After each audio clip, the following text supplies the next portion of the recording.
Okay okay okay okay okay, चलिए चलिए, हम बिल्कुल लाइव हो चुके हैं। तो थोड़ा सा आज लेट हो गया, कहा जाता है ना कि जब जल्दबाजी करो तो कुछ ना कुछ गड़बड़ हो ही जाती है। तो वही वाली बात है कि टाइम पर स्ट्रीम स्टार्ट करने के चक्कर में, जल्दबाजी के चक्कर में कुछ ना कुछ गड़बड़ी हो ही जाती है। ओके, तो सारी कुछ एकदम से ही आपका सॉफ्टवेयर क्रैश कर गया था। सॉफ्टवेयर को दोबारा अपलोड करने में, ठीक करने में टाइम लग गया 10-15 मिनट का। ओके, तो थोड़े से लेट हो गए हैं, ज़्यादा लेट नहीं हुआ, जल्दी जल्दी करा है सारा कुछ। बाकी कुछ बीच में गलती हो गया, कुछ गलत हो गया तो देख लेंगे, अभी कुछ पता नहीं है। जल्दी जल्दी के चक्कर में कुछ ना कुछ गड़बड़ हो ही जाता है। ओके, चलिए आप बिल्कुल हम लाइव हो चुके हैं, तो एक बार जल्दी से जल्दी सभी सभी बच्चे एक बार लाइव आ जाइए, फिर आज की क्लास को हम कंटिन्यू करते हैं। ओके, बिल्कुल बिल्कुल बिल्कुल, चलिए डियर, हम सभी के सभी लाइव हो चुके हैं। आपके भी कमेंट दिख रहे हैं। बिल्कुल डियर, सभी को नमस्कार, सभी को हेलो, सभी को हाय, सभी को गुड आफ्टरनून, जो गुड आफ्टरनून कह रहे हैं, जो बच्चे गुड मॉर्निंग कह रहे हैं उन सभी को गुड मॉर्निंग। ओके, बच्चे कह रहे हैं सर गोल मटोल दिख रहे हो गोलियों का असर हो रहा है क्या चलिए चलिए चलिए, जल्दबाजी के चक्कर में थोड़ा सा लेट हो गए हैं, कोई दिक्कत वाली बात नहीं है। अपनी क्लास अब स्टार्ट हो चुकी है। सॉफ्टवेयर की प्रॉब्लम की वजह से सारी की सारी चीज़ें दोबारा रीसेट करनी पड़ी, दोबारा लगानी पड़ी। ठीक है, चलिए अब और लेट ना करते हुए अपनी क्लास को कंटिन्यू करते हैं। तो आज जैसे कि मैंने आपको बोला था, ईवीएस खत्म होने के बाद आपकी अदर सब्जेक्ट्स की मैराथन लेकर आऊंगा। तो आज आपका ये है हिंदी पेडागोजी का मैराथन। किसका? हिंदी पेडागोजी का मैराथन, जो कि आपका एनसीईआरटी के अनुसार होगा। संपूर्ण हिंदी पेडागोजी आज आपकी कंप्लीट करवा दी जाएगी। एक क्लास और सीटेट पास, बिल्कुल यही आपकी टैगलाइन है और यही होगा। अगर आपने हिंदी पेडागोजी कुछ भी नहीं पढ़ी है तो आपकी हिंदी पेडागोजी जो आती है, पहले तो आपको ये पता होना चाहिए कि सीटेट में आपकी हिंदी पेडागोजी कितने नंबर की आती है। ठीक है, बेसिक नॉलेज। सीटेट जो है वो आपका 15 नंबर की क्या पूछता है? हिंदी पेडागोजी पूछता है। ध्यान रखिएगा, 15 नंबर की हिंदी पेडागोजी पूछता है, जो कि 2 भागों में डिस्ट्रीब्यूट है। एक है आपका 8 से 10 नंबर जो पूछा जाता है, वो आपकी सब्जेक्ट पेडागोजी है। कहाँ की है? Subject pedagogy. और जो दूसरी बची आपकी 5 से 7 नंबर की, वो है आपकी मेन पेडागोजी। तो आज जो हम कंप्लीट करेंगे वो पढ़ेंगे सब्जेक्ट पेडागोजी, मेन पेडागोजी नहीं पढ़ेंगे। अगर मेन पेडागोजी आपको पढ़नी है तो मेन पेडागोजी जो मैं पढ़ाता हूं आपकी, वहां से पूछी जाएगी। पेडागोजी स्पेशल सीरीज करके पेडागोजी की सेशन मैंने ले रखा है, वो जाकर देख लीजिएगा। आज केवल आपकी सब्जेक्ट पेडागोजी कंप्लीट करवाई जाएगी। ठीक है, हाथ कांप रहे हैं यार, ठंड लग रही है तो ध्यान रखिएगा, आज केवल सब्जेक्ट पेडागोजी आपको कंप्लीट करवाई जाएगी। ठीक है, तो फिर देरी किस बात की, सभी के सभी बच्चे नोटबुक निकाल लीजिए, आज की डेट डाल लीजिए और लिख लीजिए आज का अपना topic, Hindi pedagogy marathon session, जिसमें आज हम बात करेंगे इंपॉर्टेंट 7 से 8 चैप्टरों की, जिसमें आपका पहला चैप्टर है जो कि भाषा। क्या है आपका? लैंग्वेज। ठीक है, ओके लगता है गर्म करने पड़ेंगे हाथ यार, ठंडी सी लग रही है, हाथ कांप रहे हैं। बिल्कुल डियर, अब तबीयत ठीक है? तभी तो अभी बिल्कुल नहा धो के अभी निकला ही था मैं, थोड़ा धूप वूप सेक रहा था, मैंने कहा चलो क्लास का टाइम हो गया, उसी की वजह से थोड़ा लेट वेट हो गया। बिल्कुल डियर, आज आपकी 4 बजे वाली क्लास होगी। आज मेरी तबीयत बिल्कुल ठीक सी लग रही है, पहले से बेटर लग रही है। ओके, तो इसलिए आपका क्लास होगा, टेंशन ना लीजिए। ठीक है, बिल्कुल डियर, आप अगर आप बीएड हो, बीसीए कर रखा है तो आप बिल्कुल एलिजिबल हो, आप रिट के लिए भर सकते हो। ठीक है, चलिए अब क्लास थोड़ी स्टार्ट करते हैं, हाथ धीरे धीरे गर्म हो ही जाएंगे। तो पहला चैप्टर है आपका भाषा। तो अगर आपसे पूछा जाए कि भाषा कितने प्रकार की होती है, तो ध्यान रखिएगा, भाषा 2 प्रकार की होती है। ओके, पहला क्वेश्चन इंपॉर्टेंट क्वेश्चन पूछा जाने वाला है, ध्यान रखिएगा। भाषा कितने प्रकार की होती है? तो only 2 types. Okay, Hindi English छोड़िए, हिंदी की बात करते हैं। भाषा केवल 2 प्रकार की होती है। पहला होता है आपका औपचारिक और दूसरा होता है आपका अनौपचारिक। और ध्यान रखिएगा, आज जो है लिखा हुआ कम है और समझेंगे ज्यादा। जो चीजें मैं आपको समझाऊंगा उस चीज को समझने की कोशिश कीजिएगा। ठीक है, अब आपकी मैंने एक बात बोली, भाषा जो होती है वो औपचारिक और अनौपचारिक होती है। कैसे? तो औपचारिक का संबंध देखिए, इसके नीचे फिगर बना हुआ है, अनौपचारिक का फिगर उसके नीचे मैंने संबंध बना रखा है। कैसे? तो आप जब भी अपने फैमिली मेंबर्स के साथ बैठते हो, जरूर आप ये बात नोटिस कीजिएगा, चाहे आप अपनी मदर के साथ हो, फादर के साथ हो, किसी के साथ हो, तो आप देखिएगा बिल्कुल तहजीब से बात करते हैं, बिल्कुल अच्छी तरीके से बात करते हैं कि हाँ जी पापा कर लिया, हाँ जी पापा ये कर देती हूँ, आ रही हूँ, ऐसे बात करते हो। और वहीं फ्रेंड के साथ बैठ जाते हो, और भाई क्या हाल चाल है, कहाँ है यार, तो इतनी देर से वेट कर रहा हूं, तू कहां पर मेरा इंतजार कर रहा है, 2-4 गालियां भी बक देते हो, तो वो क्या कहलाता है? आपका अनौपचारिक कहलाता है। ओके, तो ध्यान रखिएगा, भाषा 2 प्रकार की है, औपचारिक और अनौपचारिक। दोनों में क्या संबंध है, दोनों के दोनों मैंने आपको बता दिए। ठीक है, चलिए आगे चलते हैं अपने नेक्स्ट बिंदु की ओर। तो नेक्स्ट पॉइंट आ जाता है आपका, भाषा जो है एक नियमबद्ध व्यवस्था है। क्या है, नियमबद्ध व्यवस्था है। क्यों?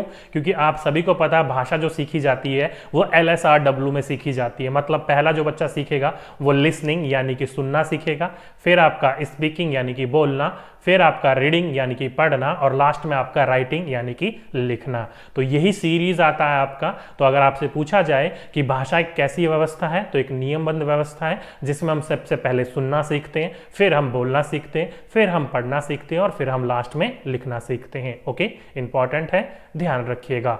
बिल्कुल डियर, मैप वाली क्लास करवा दी जाएगी, टेंशन ना लीजिए। ओके, आपका कल नहीं तो परसों आपकी मैप वाला और ट्रेन वाला दोनों लगवा दिया जाएगा, और दोनों आप वहां से पढ़ सकते हो क्लासेस को। ठीक है, बिल्कुल, मैंने आपकी बातें सुन ली है, टेंशन ना लीजिएगा। समझ में आ गया? भाषा क्या है? एक नियमबद्ध व्यवस्था है जो कि एक सीक्वेंस में चलता है। ठीक है, ओके, चलिए आगे चलते हैं।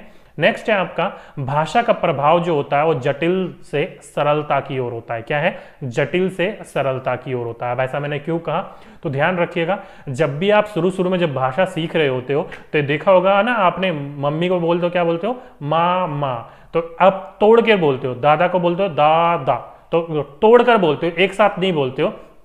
पानी चाहिए होगा तो मम बोलोगे, पैसे चाहिए होंगे तो पैपा बोलोगे। तो ये क्या होता है? आपका जटिल होता है, जो कि शुरुआत में हमें थोड़ा कठिन लगता है, लेकिन धीरे दिन प्रतिदिन हम इस पर क्या पा लेते हैं? कमांड पा लेते हैं, और हमें क्या लगने लग जाता है? सरल लगने लग जाता है। ओके, तो ध्यान रखिएगा, अगर आपसे पूछा जाए कि भाषा का प्रभाव कैसा होता है, तो जटिल से सरलता की ओर होता है। इंपॉर्टेंट है, ध्यान रखिएगा इस पॉइंट को। ठीक है, और ध्यान रखिएगा इसका जो PDF, कई बच्चे कह रहे हैं सर PDF मिलेगा इसका, तो बिल्कुल डियर, इसका PDF कैसी बात कर रहे हो, छोटी मोटी बातें पूछा करो आप इस बातों की।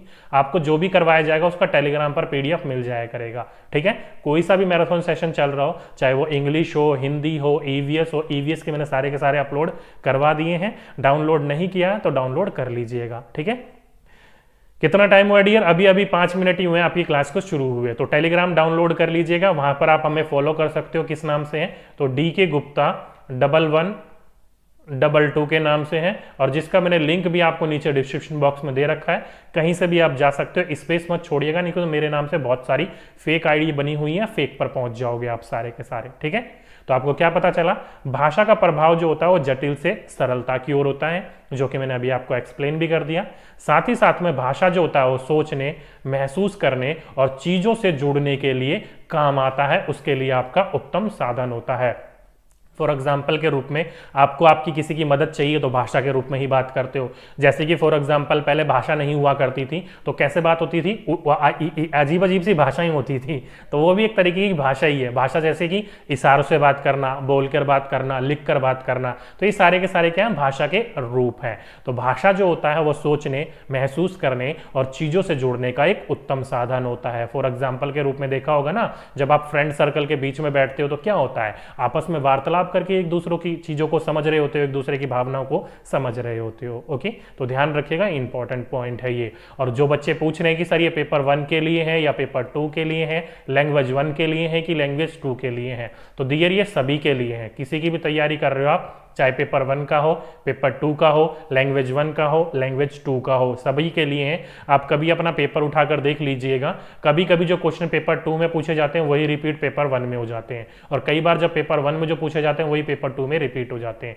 तो ये सबों के लिए, चाहे आप पेपर 1 की तैयारी कर रहे हो या पेपर 2 की तैयारी कर रहे हो। ओके, बच्चे कह रहे हैं सर EVS पेडागोजी 4th वाला PDF नहीं मिला है। डियर, जो मेन था ना वो मैंने आपको शेयर कर दिया, 1, 2 और 3, ये 3 थे जो मेन थे थियोरेटिकल पोर्शन।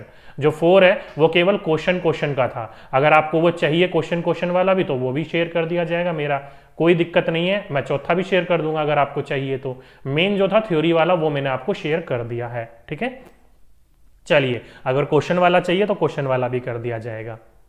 इतनी बात समझ में आ गई, आगे चलते हैं। आगे बात करें तो अगर आपसे पूछा जाए कि सर्वप्रथम या सर्वश्रेष्ठ कौन सा आपका माध्यम है भाषा के लिए, तो संप्रेषण। ध्यान रखिएगा, भाषा जो है वो संप्रेषण यानी कि आपस में वार्तालाप करने के लिए सबसे उत्तम, सबसे प्रथम माध्यम है। ओके, तो ध्यान रखिएगा, अगर आपसे पूछा जाए कि सर्वप्रथम माध्यम क्या है, तो वो है संप्रेषण। जैसे कि आप देख सकते हो नीचे मैंने आपका फिगर भी बना रखा है, एक टीचर जो है वो बच्चों से कैसे बात कर रही है, वो बातचीत कर रही है, संप्रेषण कर रही है। या आपस में जब आप खेलते हो, जब भी क्या करते हो, आपस में संप्रेषण ही कर रहे होते हो आप। ओके, तो ध्यान रखिएगा भाषा में सबसे प्रथम माध्यम जो होता है वो संप्रेषण होता है, आपस में बातचीत होती है। नेक्स्ट है भाषा अध्ययन में मुख्य तत्व उच्चारण की स्पष्टता है। इंपॉर्टेंट है, अगर आप उच्चारण में स्पष्टता रखोगे तो सामने वाला आपकी बात को समझ पाएगा और आप उसकी बातों को आप अपनी बातों को समझा पाओगे। तो अगर आपसे पूछा जाए कि भाषा अध्ययन में मुख्य तत्व क्या है, तो ध्यान रखिएगा उच्चारण की स्पष्टता है। ओके, इंपॉर्टेंट है, ध्यान रखिएगा इस पॉइंट को। ठीक है, ओके, सीता देवी कह रही है सर बिना पीडीएफ लिए हुए पास हो सकते हैं। डियर, मैंने कब कहा कि पीडीएफ लोगे तभी पास होगे? मैंने तो ये कहा ना कि आप जो मैं पढ़ा रहा हूं उसके नोट्स बना लीजिए। मैंने तो कभी भी नहीं कहा कि आपको पीडीएफ लोगे तभी पास होगे। मेरा कहने का मतलब वो है पीडीएफ उन बच्चों के लिए जो अपने हाथों से नोट्स नहीं बनाते, किसी ना किसी वजह से बिजी रहते हैं, चाहे वो हाउसवाइफ हो या कोई वर्कर या फिर कहीं काम करते हो, ऑफिस जाने वाले हो, उनके लिए पीडीएफ होता है। ठीक है, अगर आप हैंड राइटिंग नोट्स बना सकते हो तो बिल्कुल 101% आपके भी उतने नंबर आएंगे जितने उन बच्चों के आएंगे। ठीक है, बिल्कुल चंदन जी, अब मेरी तबियत बिल्कुल टनाटन है, कोई दिक्कत वाली बात नहीं है, पहले से बहुत बेटर है। ओके, चलिए, धन्यवाद आप सभी का इतना सपोर्टिव और इतना पूछताछ करने के लिए। ठीक है, ओके, नेशनल वीडियोस की ट्रिक वाली वीडियो कल आनी थी लेकिन डियर नहीं बन पाई, आज बना दी जाएगी और आज आपको अपलोड कर दी जाएगी शाम को 4 बजे। ठीक है, शाम को 4 बजे आप देख लीजिएगा।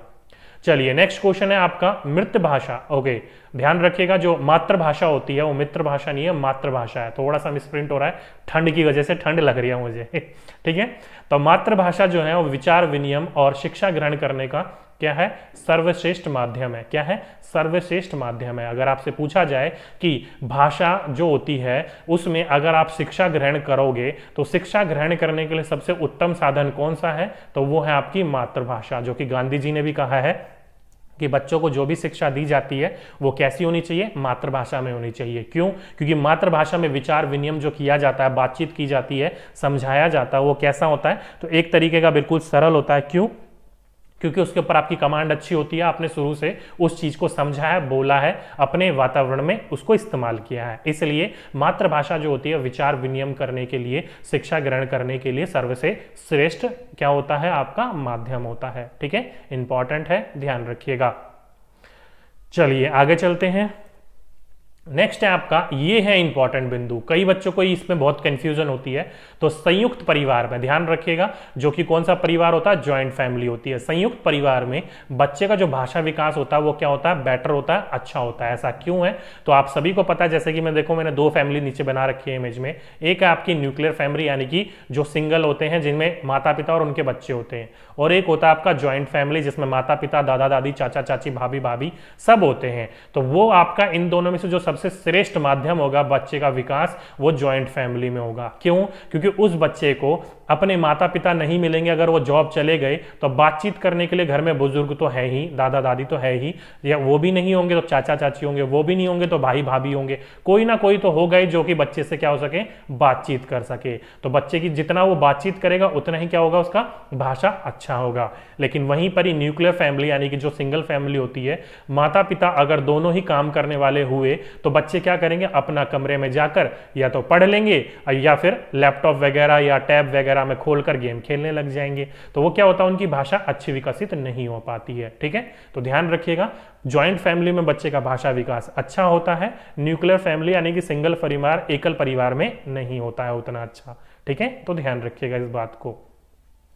चलिए नेक्स्ट बिंदु है आपका, भाषा को ध्यान रखिएगा, इंपॉर्टेंट है कि भाषा को सीखने के लिए संबंध, भाषा का वातावरण होना। ध्यान रखिएगा, यहां पर मेन इंपॉर्टेंट बिंदु ये है कि अगर आप भाषा सीखते हो तो भाषा सीखने के लिए आपके पास भाषा का वातावरण होना अनिवार्य है। अब ये भाषा का वातावरण देखो, ज्वाइंट फैमिली में सबसे ज्यादा देखने को मिलता है। अगर यहां पर देखी जाए, फैमिली की बात छोड़ दी जाए, तो स्कूल में जब बच्चा जाता है तो वातावरण क्रिएट किया जाता है, वातावरण बनाया जाता है। तो अगर आपसे पूछा जाए कि भाषा सीखने के लिए क्या होना चाहिए, तो उसका वातावरण होना चाहिए, तभी बच्चा भाषा को अच्छी तरीके से सीख पाएगा। ओके, तो ध्यान रखिएगा इस पॉइंट को।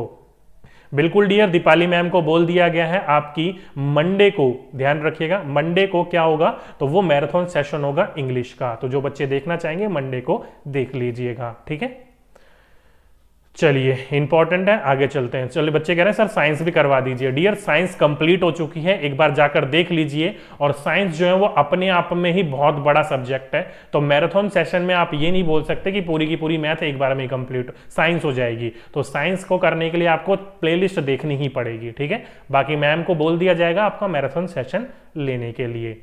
चलिए आगे बात करें तो भाषा की कक्षा में यह महत्वपूर्ण है कि भाषा की पृष्ठभूमि पर किसी को भी पीछे ना छोड़ा जाए। इंपॉर्टेंट है, ध्यान रखिएगा। आपकी क्लास जो होती है वो अपने आप में ही क्या होती है, बहुभाषीय होती है। आपकी क्लास में जो 30 बच्चे बैठे हुए हैं वो अलग अलग राज्यों से, अलग अलग क्षेत्रों से आते हैं। तो ये आपका एक दायित्व है एक शिक्षक के रूप में कि किसी भी बच्चे को आप पृष्ठभूमि में, चाहे वो किसी भी भाषा का हो, उसको पीछे नहीं छोड़ना चाहिए। उसको क्या करना चाहिए, आपकी क्लास में उसको स्वीकार करना चाहिए और उसकी भाषा के प्रति आपका सम्मान भी होना चाहिए। ओके, ये नहीं कि उसको आप डांट दो, फटकार दो या फिर उसको बोल दो कि तेरी भाषा पता नहीं कैसी है। नहीं, ऐसा नहीं होना चाहिए। ओके, जो कि मैंने आगे लिख भी दिया कि प्रत्येक कक्षा जो होती है वो भाषा की कक्षा होती है। यहां से डायरेक्टली एक बार क्वेश्चन पूछा जा चुका है कि एक बच्चा चौथी क्लास में क्या दे रहा है, एकेडमिक शिक्षा, यानी कि एकेडमिक जो आपका पेपर होता है, परीक्षण जो होता है वो आ चुका है, लेकिन अब तक बच्चे को भाषा की किताबें नहीं मिली हैं। तो उसके लिए आप क्या करोगे, तो किसी अन्य पुस्तकों से उसको पढ़ाने की कोशिश करोगे। क्यों? क्योंकि सभी की सभी पुस्तकों में भाषा का तो उपयोग होता ही है, चाहे वो साइंस हो, हिंदी हो, इंग्लिश हो, अपने आप में ही भाषा है वो। ओके, तो ध्यान रखिएगा प्रत्येक कक्षा जो होती है वो भाषा की कक्षा होती है। ठीक है, इंपॉर्टेंट है, ध्यान रखिएगा।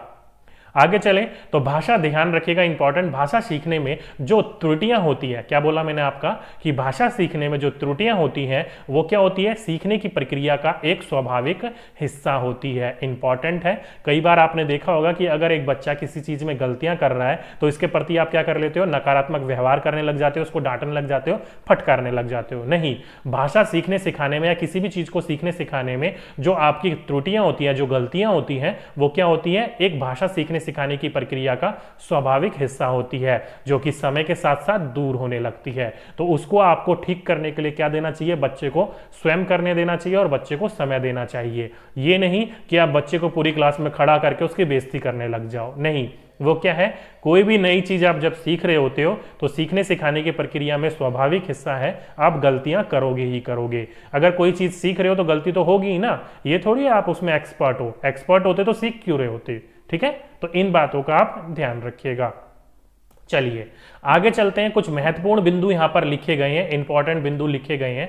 क्या है, तो पहला बिंदु आ जाता है आपका, भाषा जो है वो अर्जित संपत्ति है। क्या है, भाषा जो है एक अर्जित संपत्ति है। अब इस पॉइंट का मतलब क्या है, तो ध्यान रखिएगा, एक भाषा जो होती है उसके ऊपर आपका अधिकार ये नहीं बोल सकते कि ये मेरे पूर्वजों का अधिकार है, ये तेरे लिए नहीं है, ये सिर्फ मेरे लिए नहीं, वो सबों के लिए है, जो कि आप क्या करते हो, अर्जित करते हो। ये नहीं है कि आपके पिता के पास थी तो पिता ने आपको दे दी, आपके पास आई तो आप अपने बेटे को दे दोगे। नहीं, वो अर्जित संपत्ति आपको खुद अर्जन करनी पड़ेगी। अब यहां से 2 पॉइंट निकल के आते हैं। एक पॉइंट निकल के आता है भाषा अर्जन और दूसरा निकल के आता है भाषा अधिगम। अब भाषा अर्जित तो आपको पता चल गया क्या होता है, अर्जन क्या होता है, भाषा अधिगम क्या होता है वो आप समझ लीजिए। तो भाषा अधिगम ध्यान रखिएगा वो होता है जिसको आप सीख रहे होते हो। फॉर एग्जाम्पल के रूप में एक आप मान लो कि आप यूपी या फिर बिहार के साइड के बच्चे हो, जो कि वहां पर देखा जाए तो अपनी जो लैंग्वेज होती है भोजपुरी के कुछ साइड में बोली जाती है। तो वो भोजपुरी क्या है, आपकी एक मातृभाषा है। क्या है, आपकी एक मातृभाषा है। तो आपकी क्या होगी मातृभाषा, भोजपुरी। तो उसको सीखने के लिए आप कोई भी प्रयत्न नहीं कर रहे होते हो, तो वो क्या होता है, आपका भाषा अर्जित होता है, भाषा अर्जन होता है। ठीक है, वो अधिगम नहीं होता है। लेकिन वहीं पर ही आपको जब इंग्लिश सीखना होगा, अब आपकी इंग्लिश तो कोई परिवेश है नहीं, तो इंग्लिश सीखना हो, तमिल, तेलुगु, उड़िया सीखना हो, तो उसके लिए आपको क्या करना पड़ेगा, किसी एक्सपर्ट के पास जाकर ट्रेनिंग लेनी पड़ेगी, सीखना पड़ेगा, उसको टाइम देना पड़ेगा। तो वहां पर आप क्या कर रहे हो, उसको ग्रहण कर रहे हो कहीं ना कहीं किसी ना किसी की मदद से। तो वो क्या कहलाएगा, आपका भाषा अधिगम कहलाएगा। ओके, तो दोनों चीज को ध्यान रखिएगा।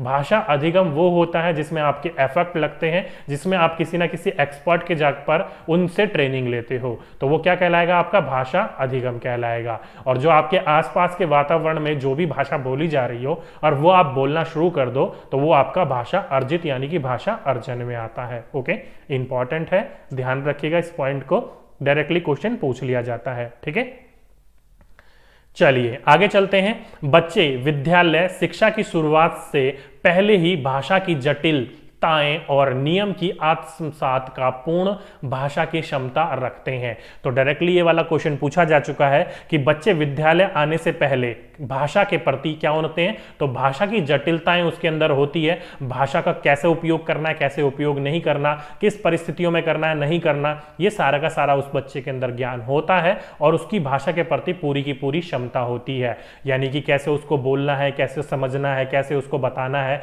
कैसे अपने आप को व्यक्त करना है, वो सारी की सारे उसके अंदर ज्ञान होता है। तो ध्यान रखिएगा, आप ये नहीं बोलोगे कि बच्चा जो होता है वो विद्यालय जाकर भाषा सीखता है, नहीं, विद्यालय से पहले उसे पूरा का पूरा ज्ञान होता है भाषा का। ठीक है, इंपॉर्टेंट बिंदु है, ध्यान रखिएगा। चलिए आगे चलें। तो मातृभाषा में बच्चे के ज्ञान के विकास में सहायक है। इंपॉर्टेंट बिंदु है कि मातृभाषा जो होती है वो बच्चे के ज्ञान में क्या होती है, सहायक होती है। ऐसा क्यों है? क्योंकि मातृभाषा जो होती है वो कैसी भाषा होती है जो कि आप बचपन से बोल रहे हो और उस चीज में कोई चीज सिखाई जाती है तो आप आसानी से सीख लेते हो। फॉर एग्जाम्पल के रूप में आपको कोई चीज मैं हिंदी में बताता हूं तो आप वो समझ लेते हो। क्यों? क्योंकि हिंदी जो है हमारे परिवेश की भाषा है, लेकिन वही मैं आपको थोड़ा इंग्लिश में ट्रांसलेट करके इंग्लिश में समझाऊं तो जो बच्चे इंग्लिश समझ पाते हैं वो तो समझ जाएंगे, लेकिन बाकी बच्चे नहीं समझ पाएंगे। क्यों? क्योंकि इंग्लिश जो है हमारी भाषा नहीं है, हमारी मातृभाषा नहीं है वो। इसलिए शिक्षा जब भी दी जाए वो कैसी दी जानी चाहिए, मातृभाषा में दी जानी चाहिए बच्चा, ताकि उसको अच्छी तरीके से सीख सके। ठीक है, चलिए आगे चलें। तो शिक्षक की स्वयं की भाषा प्रयोग की कुशलता बच्चों की भाषा प्रयोग के आदर्श रूप प्रस्तुत करती है। अब यहां पर ये बात क्या मैंने डाली है, तो यहां से बच्चे का नैतिक विकास होता है, साथ ही साथ में भाषा विकास होता है। फॉर एग्जाम्पल के रूप में आपका जो स्टूडेंट है वो आपको देखकर सीखता है, तो आपको अपनी भाषा पर क्या रखना चाहिए, सौंदर्यता रखनी चाहिए, सहजता रखनी चाहिए। ये नहीं कि आप बच्चों से गाली गलौज करके बात करो, तो ऐसे करोगे तो बच्चे भी उस चीज को सीखेंगे। इसलिए कहा जाता है कि भाषा जो होती है, टीचर की स्वयं की भाषा जो होती है वो बच्चों के लिए क्या करती है, आदर्श रूप प्रस्तुत करती है। क्या करती है? आदर्श रूप प्रस्तुत करती है। ओके, इंपॉर्टेंट बिंदु है, ध्यान रखिएगा। बबीता मुदगल जी, अभी भी आपको नहीं दिखाई दे रहा है तो ध्यान रखिएगा डियर, इससे बड़ा मैं नहीं करवा पाऊंगा। क्यों? क्योंकि ये जो है आपका फॉन्ट वो आपका दिख रहा है 28 में। कितने फॉन्ट में है? 28 में है। वैसे आपका नॉर्मल 20 में भी दिखाई दे जाता है, लेकिन मैंने 28 में फॉन्ट प्रिंट करवाया है ताकि बच्चों को साफ साफ क्लियर दिखाई दे। तो डियर अभी भी इतना नहीं दिखाई दे रहा है तो आप अपने फोन को क्या करो, लैंडस्केप मोड में डाल लो। कैसे डाल लो? ऐसे लैंडस्केप मोड में डाल लो। आपने ऐसे रख रखा होगा, नीचे आप कमेंट पढ़ रहे होगे और ऊपर पढ़ रहे होगे, तो लैंडस्केप में मोड डालो, कमेंट को पढ़ना बंद करो। कमेंट में मेरा वैसे भी ध्यान नहीं है, आज जो होगा मैराथन सेशन में समझाने पर ज्यादा ध्यान रहता है मेरा। ठीक है, तो ध्यान रखिएगा, उसको लैंडस्केप मोड में डाल लीजिए। यहां तक आपको समझ में आ गया? चलिए, तो यहां तक समझ में आ गया, आगे चलते हैं आपके कुछ इंपॉर्टेंट क्वेश्चन के ऊपर। तो पहला क्वेश्चन आपकी स्क्रीन के ऊपर पढ़ो और बताओ, जो भी मैंने आपको अभी समझाया वहीं से ही कुछ क्वेश्चन है। कैसे एग्जाम में क्वेश्चन पूछे जाते हैं आपको पता होना चाहिए। पहला क्वेश्चन, भाषा शिक्षण में अनिवार्य है। तो भाषा शिक्षण में क्या अनिवार्य है? विशेष आवश्यकता वाले बच्चों के साथ भिन्न व्यवहार। नहीं डियर, कोई विशेष आवश्यकता वाला है तो उस पर आपके भिन्न व्यवहार करोगे? नहीं, सबों के लिए आपको समान करना है। ठीक है, ये नहीं कि किसी को आप पीछे छोड़ दो और किसी पर ज्यादा ध्यान दो। आगे बोल रखा है वर्तनी संबंधित गृह कार्य। नहीं डियर, जो भी सिखाना है आपको भाषा वो विद्यालय में सिखाना है, गृह कार्य के ऊपर फोकस नहीं रखना है। मानक भाषा के ऊपर बल, ये भी गलत है कि मानक भाषा के ऊपर बल, मानक भाषा के साथ साथ मातृभाषा के ऊपर भी बल दे सकते हो आप। और समग्रतावादी दृष्टिकोण, बच्चे का ऑल ओवर डेवलपमेंट करना है। क्या करना है आपको? ऑल ओवर डेवलपमेंट करना है, समग्रतावादी दृष्टिकोण देखना है। जिस बच्चे की जैसी आवश्यकता होगी, जैसी रुचि होगी, जैसा बच्चा सीख सकता है उसी प्रकार से हमें आपको सिखाना है। ठीक है, बिल्कुल फोर्थ ऑप्शन जिस बच्चों ने लगाया बिल्कुल सही आंसर लगाया। ठीक है, चलिए आगे चलते हैं। भाषा शिक्षक का दायित्व है, यानी कि आप एक टीचर हो लैंग्वेज के, आपका क्या दायित्व है? पहला, सभी बच्चों को समान रूप से गृह कार्य देना। नहीं, ये आपका मेन पेडागोजी का क्वेश्चन है। मैंने आपको बोल रखा है कि सभी बच्चों को रुचि, अरुचि, आवश्यकता, अनावश्यकता उसके अनुसार गृह कार्य दिया जाता है, एक ही जैसा नहीं दिया जाता। ठीक है, सभी बच्चों में भाषा प्रयोग की एक समानता कुशलता विकसित करें। डियर, ये देखो आपका जो पूछा गया है कि क्या करना, एक समान कुशलताओं का विकास करें। ये हो भी सकता है और नहीं भी हो सकता। सकता है। क्यों हो सकता है, अभी मैं आपको एक्सप्लेन करता हूं। देखिए, आप सभी के सभी बच्चों में एक समान कुशलताओं विकसित नहीं कर सकते। क्यों? क्योंकि कई बच्चों की कुशलता अलग होती है, कई बच्चे की कुशलता अलग नहीं होती है, कुछ बच्चे की स्किल अलग होती है, कुछ बच्चे की स्किल नहीं होती है। तो ये हो भी सकता है, नहीं भी हो सकता है, रख लीजिए। लेकिन मेन दायित्व तो ये है कि आपको सभी को एक समान ट्रीट करना, ये नहीं किसी पर ज्यादा ध्यान देना, किसी पर समान कम ध्यान देना। तो ये हो सकता है। आगे देखते हैं, चलिए। सभी बच्चों के समान रूप से प्रश्न पूछे जाएं, बिल्कुल गलत है कि समान रूप से प्रश्न पूछे जाएं। अभी मैंने आपको बोला रुचि अरुचि के अनुसार से देखा जाता है। ओके, नेक्स्ट है आपका सभी बच्चों की सहज भाष्य क्षमता को पहचाने। लीजिए, देखो, ये आपका नेगेटिव पॉजिटिव है और ये आपका केवल पॉजिटिव पॉजिटिव है। क्यों? क्योंकि बच्चे की जो पृष्ठभूमि है, जो बच्चे की भाष्य की क्षमता है, उसको पहचानना है और उसके अनुसार आपको शिक्षा देनी है बच्चों को। ध्यान रखिएगा, बच्चे की सहज भाष्य की क्षमता, जो उसकी क्षमता है, जो उसकी आवश्यकता, जो उसकी रुचि है, उसको आपको पहचानना है और उसके अनुसार आपको शिक्षा देनी है। इसलिए मैंने आपको बोला था इस चीज को देखना है। ये नेगेटिव पॉजिटिव दोनों था और ये पॉजिटिव पॉजिटिव ही है, तो हमें बेस्ट ऑप्शन चुनना है, इसलिए फोर्थ इसका बिल्कुल सही आंसर था। ठीक है, चलिए आगे चलते हैं। भाषा के बारे में कौन सा कथन उचित है? तो जल्दी से बताइए, भाषा के बारे में कौन सा उचित है? भाषा जो होता है व्याकरण का, कभी भी व्याकरण की तो बात आती नहीं है, उसके अनुसरण की तो कभी आती नहीं है। बच्चे को शुरू में पता ही नहीं होता व्याकरण होता क्या है, बस वो इस्तेमाल करना जानता है। ओके, भाषा और बोली में कभी भी कोई संबंध नहीं होता है, बिल्कुल गलत है। भाषा और बोली में संबंध ऐसी बात नहीं है, कई जगह पर जो होता है और कहीं पर नहीं होता है। नेक्स्ट है, ओके, ऑप्शन नंबर फोर्थ पे आ जाइए, बाकी मत पढ़िए। भाषा जो है एक नियमबद्ध व्यवस्था है, LSRW, याद है? LSRW, ये मैंने आपको पढ़ाया था अभी, एक नियमबद्ध व्यवस्था है। तो ऑप्शन नंबर डी देखते ही लगाइए और आगे की ओर खिसक जाइए, टाइम हमें वेस्ट नहीं करना है। ठीक है, चलिए आगे चलते हैं। विद्यालय आने से पूर्व बच्चे के पास, अब विद्यालय आने से पूर्व बच्चे के पास क्या होती है? अपने भाषा के ऊपर पूरा का पूरा कंट्रोल होता है। तो क्या होता है? अपनी भाषा पर संपूर्ण बाल साहित्य 5000 या 5000 शब्द या वाक्य, तो ऑप्शन नंबर डी, अपनी भाषा की जटिल और समृद्ध संरचनाएं उसके अंदर होती हैं। ये नहीं कि विद्यालय के आकर ही वो सारी की सारी चीजें सीखता है, नहीं डियर, बिल्कुल ऑप्शन नंबर फोर्थ जिस जिस बच्चों ने लगाया बिल्कुल सही लगाया। ठीक है, चलिए नेक्स्ट है आपका, किस तरह के परिवेश में बच्चों में किस तरह के परिवेश में बच्चों का भाषा विकास अपेक्षाकृत बेहतर होता है? कहने का मतलब है कौन सा परिवेश ऐसा है जहां पर बच्चे का भाषा विकास अच्छा होगा, बेहतर होगा? पहला, संयुक्त परिवार, जहां परिवार के सभी सदस्य बच्चों के साथ निरंतर अंतरक्रिया करते रहें और आगे पढ़ने की जरूरत नहीं है। मैं आपको पहले ही बता चुका हूं, संयुक्त परिवार, ज्वाइंट फैमिली में बच्चे का भाषा विकास अच्छा होता है, बेटर होता है। क्यों? क्योंकि भाषा सीखने सिखाने के लिए कोई ना कोई उसके पास उपस्थित रहता ही रहता है। ओके, तो ऑप्शन नंबर ए जिस जिस बच्चों ने लगाया सही लगाया। चलिए आगे चलते हैं। भाषा डैश और डैश का एक उत्तम साधन है। तो मैंने आपको बोला था भाषा जो होता है वो सोचने, महसूस करने और चीजों से जोड़ने का उत्तम साधन है। किसी भी चीज के प्रति सोचते हो तो भाषा ही है, महसूस करना होता है भाषा ही होता है, जैसे कि फिल्म में देखकर आप रोने लग जाते हो, या चीजों से जुड़ना होता है, किसी चीज को सीरियल वगैरह को देखकर आप जुड़ जाते हो, तो कैसे जोड़ते हो? भाषा से अनुसार ही जोड़ते हो। अगर वो बोलेंगे नहीं तो आप समझ कैसे पाओगे कुछ चीजें? ओके, तो ऑप्शन नंबर ए जिस जिस बच्चों ने लगाया बिल्कुल गलत सही लगाया, और जिस जिस बच्चों ने इसका ऑप्शन नंबर फोर्थ लगाया वो बिल्कुल गलत लगाया। तो ध्यान रखिएगा, केवल वो पढ़ने लिखने या संप्रेषण का ही नहीं है, सोचने, महसूस और चीजों से जोड़ने का भी है। तो ए इसका बेस्ट ऑप्शन है। ठीक है, केवल इतना ही नहीं करोगे कि भाषा पढ़ लिया, लिख लिया और आपस में बातचीत कर ली, इतना ही काम है भाषा का, नहीं डियर, इतना काम नहीं है। ठीक है, चलिए ये बात समझ में आ गई। तो ये था आपका पहला चैप्टर, भाषा यानी कि लैंग्वेज। चलिए अब बात कर लेते हैं अपने सेकंड चैप्टर के बारे में, बहुभाषिकता यानी कि मल्टीलिंगुअल। पहले आप मुझे ये बताइए कि पहले चैप्टर में से आपको सारी चीजें समझ में आई कि नहीं आई? किसी बच्चे को नहीं आई तो कौन सी चीज नहीं आई बता दीजिए, आपको रिपीट कर दी जाएगी और सेकंड चैप्टर पर फिर चलते हैं हम अपने। ओके।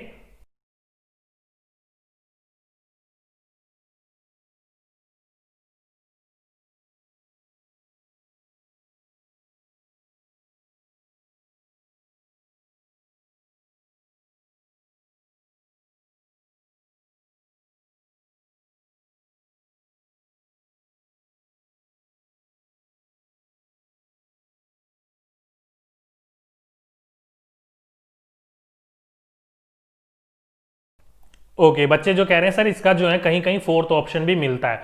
डियर फोर्थ ऑप्शन देखो, आप खुद पढ़ के देखो, भाषा जो होता है वो केवल किस चीज के लिए होता है? आप ये बोलोगे केवल पढ़ने और लिखने और संप्रेषण के लिए होता है, ये नहीं। देखो जहां पर आपकी संप्रेषण यानी कि कम्युनिकेशन की बात आ गई, तो जहां पर आप बात करोगे तो वहां तो आप सोचोगे भी ना कि क्या हो रहा है क्या नहीं हो रहा है, किस चीज से, चीजों से जोड़ने के लिए भी हो रहा है। तभी तो मैंने आपको साफ साफ यहां पर लिखवा दिया था। कहां गया थ्योरेटिकल पोर्शन, कहाँ गया? ये देखो, भाषा जो होती है वो सोचने, महसूस करने और चीजों से जुड़ने का उत्तम साधन होती है। ठीक है, तो इस बात को कहाँ कहाँ लिखा हुआ है उस चीज को छोड़ दीजिए, जो चीज मैं आपको समझा रहा हूं बता रहा हूं उस चीज को पकड़िए। लास्ट टाइम है, भटकना नहीं है हमें फालतू की बुकों के चक्कर में। ठीक है, तो अभी जो है लास्ट टाइम है, सारी की सारी चीजों को सही तरीके से पढ़ना है हमें। ओके, समझ में आ गया? ओके, आगे चलते हैं। चलिए, बहुभाषिकता की बात करी जाए, आपकी मल्टीलिंगुअल की बात करी जाए, तो बच्चे जो होते हैं वो प्रारंभ से ही क्या होते हैं? बहुभाषी होते हैं। इंपॉर्टेंट है, ध्यान रखिएगा। बच्चे जो होते हैं वो प्रारंभ से ही क्या होते हैं? बहुभाषी होते हैं, मल्टीलिंगुअल होते हैं। ओके, इंपॉर्टेंट है, ध्यान रखिएगा। कैसे? तो अभी मैं आपको बता देता हूं। जैसे कि आप ये फिगर देख रहे हो, फिगर में आप सभी को पता है बच्चा जो होता है वो अपने दादा दादी से कोरिलेट करेगा, अपने माता पिता से कोरिलेट करेगा, अपने दोस्तों से कोरिलेट करेगा, अपने आस पड़ोस से कोरिलेट करेगा। तो यहां से क्या कर रहा है वो? 4 जनों से बातचीत हो रही है उसकी। दादा दादी अगर आपके घर के ज्यादा बुजुर्ग होंगे तो वो अपनी मातृभाषा यानी कि जो गांव की भाषा होगी उससे में बात करेंगे। माता पिता जो होंगे पढ़े लिखे होंगे तो वो क्या करेंगे? इंग्लिश में ज्यादा बच्चे से बात करेंगे। अगर आस पड़ोस में आपका जैसा परिवेश होगा, हिंदी, तमिल, तेलुगु, उड़िया, उस प्रकार से बात करोगे। दोस्तों से तो वही आपकी अनौपचारिक बातें चलती ही हैं। ओके, इसलिए कहा जाता है कि बच्चे जो होते हैं प्रारंभ से ही क्या होते हैं? बहुभाषी होते हैं। इंपॉर्टेंट है, ध्यान रखिएगा इस बिंदु को। ओके, साथ ही साथ में बहुभाषिकता संज्ञानात्मक विकास में सहायक होती है। ये इंपॉर्टेंट क्वेश्चन है, लिख लीजिएगा, बहुत जगह ये काम आएगा कि बहुभाषिकता मल्टीलिंगुअल, एक से ज्यादा या 2 से ज्यादा भाषाओं का ज्ञान बच्चे के संज्ञानात्मक विकास में मदद करता है। कैसे? आप सभी को पता है, किसी भी चीज को अगर देखा होगा ना आपने, कई बार जो है आपकी इंग्लिश में कोई चीज लिखी हुई है तो आपको समझ में नहीं आती है, लेकिन आपको वो ज्यादा चीज अगर एक से ज्यादा भाषा का ज्ञान होगा, हिंदी इंग्लिश का भी ज्ञान होगा, तो वो चीज आपको आसानी से समझ में आ जाएगी, और समझ में आएगी तो आपका मस्तिष्क विकसित होगा। तो सीधी सीधी सी बात है कि बहुभाषिकता जो होती है वो संज्ञानात्मक विकास में सहायता प्रदान करती है। ओके, इंपॉर्टेंट है, ध्यान रखिएगा। बिल्कुल डियर, एक रिट के ऊपर वीडियो बना दी जाएगी, टेंशन ना लीजिए आप लोग। ओके, चलिए आगे चलते हैं। तो सांस्कृतिक, ध्यान रखिएगा, संस्कृति मनुष्य के व्यक्तित्व का, जो संस्कृति होती है, जो संस्कृतियां होती हैं हमारी, हमारे जो रिवाज होते हैं, हमारी जो परंपराएं होती हैं, वो व्यक्ति का क्या करती है? निर्माण करती है। ध्यान रखिएगा, जो आपकी नैतिक शिक्षा होगी, जो हमारा बड़ों का सम्मान करना हो गया, छोटों का आदर करना हो गया, वो हमारे कैसे मिलता है? तो हमारे संस्कृति में हमें जो हमारे रिवाज होते हैं, हमारी जो परंपराएं होती है, उसके अनुसार हमें सिखाया जाता है। देखा होगा ना कि कई बार आपको बोल दिया जाता है, आपके पीठ पर पीछे या फिर आपके सामने आपकी तारीफ कर दी जाती है कि कितने अच्छे संस्कार है। तो कहां से मिले आपको? संस्कृति से ही मिले हैं आपकी। ठीक है, चलिए आगे चलें। तो भिन्न भिन्न भाषा पृष्ठभूमि से आए बच्चों की भाषा को कक्षा में क्या करना चाहिए? स्वीकार करना चाहिए। आप सभी को पता है हमारा जो भारत देश है वो क्या है? विविधताओं से भरा हुआ है, जिसमें आपके क्रिश्चियंस भी रहते हैं। गोवा की तरफ जाओगे, पंजाब की तरफ जाओगे तो पंजाबी, या फिर आपके थोड़ा इधर की तरफ आओगे तो पंडित, ब्राह्मण वगैरह, या फिर तमिल, तेलुगु, उड़िया, अलग अलग जाति के लोग हमारे भारत देश में रहते हैं। तो चाहे बच्चा वो काला हो, गोरा हो, सफेद हो, किसी भी जाति का हो, आपको सभी के सभी बच्चों को क्या करना है? स्वीकार करना है। किसी भी बच्चे को पीछे नहीं छोड़ना है। एक अच्छे टीचर का ये दायित्व होता है। ओके, तो ध्यान रखिएगा इस पॉइंट को। आगे चलें, चलिए नेक्स्ट बिंदु की ओर चलते हैं।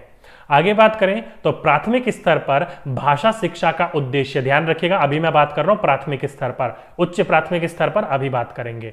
प्राथमिक स्तर पर भाषा शिक्षा का उद्देश्य बच्चे विभिन्न स्थितियों में भाषा का प्रभावी प्रयोग कर सकें, ये होता है। ध्यान रखिएगा, चाहे कोई भी आपकी स्थिति हो, चाहे आपका स्कूल का गेटमैन हो, चाहे आपकी टीचर हो, चाहे आपका परिवार हो, चाहे आपके मेहमान हो, कोई सी भी आपके सामने परिस्थिति आ जाए तो उस स्थिति में बच्चा भाषा का प्रयोग करके उन चीज़ों का जवाब दे सके जिन चीज़ें उनसे पूछा जा रहा है। अगर ऐसा करता है तो आप क्या करोगे? प्राथमिक स्तर की शिक्षा का उद्देश्य आपने पूर्ण कर दिया है। ओके, तो ध्यान रखिएगा, प्राथमिक स्तर पर बच्चों का जो भाषा का उद्देश्य होता है वो भाषा का प्रभावी तरीके से प्रयोग करना सिखाना होता है आपका। ओके, इंपॉर्टेंट है, ध्यान रखिएगा इस पॉइंट को। ओके, आगे चलते हैं।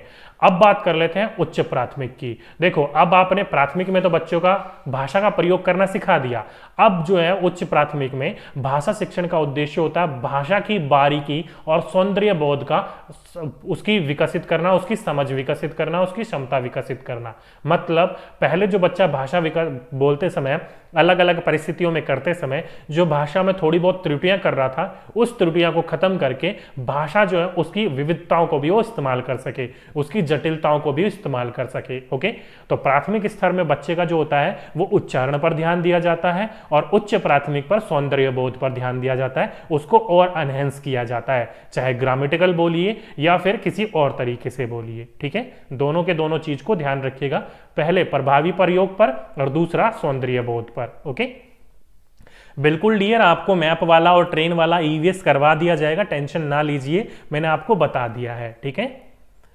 चलिए इतनी सी बात समझ में आ गई, आगे चलते हैं। यहां पर कुछ महत्वपूर्ण बिंदु लिख रखे हैं मैंने आपका। पहला बिंदु समझिए, एक एक बिंदु दोनों के दोनों इंपॉर्टेंट है।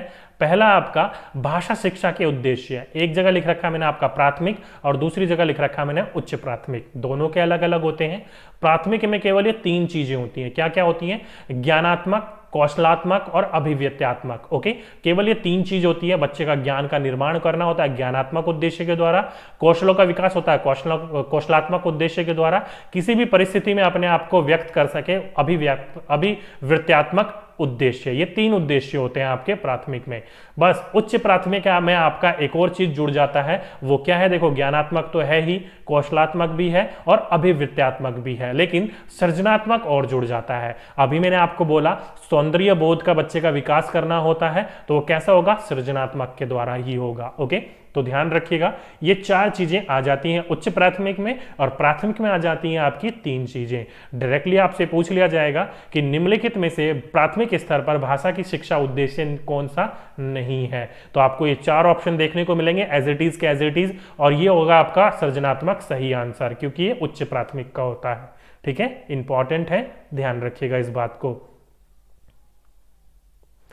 बिल्कुल डियर, पेपर 2 में जो है वो आपका मैथ एंड साइंस कंबाइन होता है, 30-30 मार्क्स की होती है। ठीक है, चलिए नेक्स्ट क्वेश्चन आ गया आपका, छात्रों में सृजनात्मक शक्ति का विकास करना। अभी मैंने आपको बोला सृजनात्मक शक्ति का विकास करना, क्या है ये सृजनात्मक शक्ति?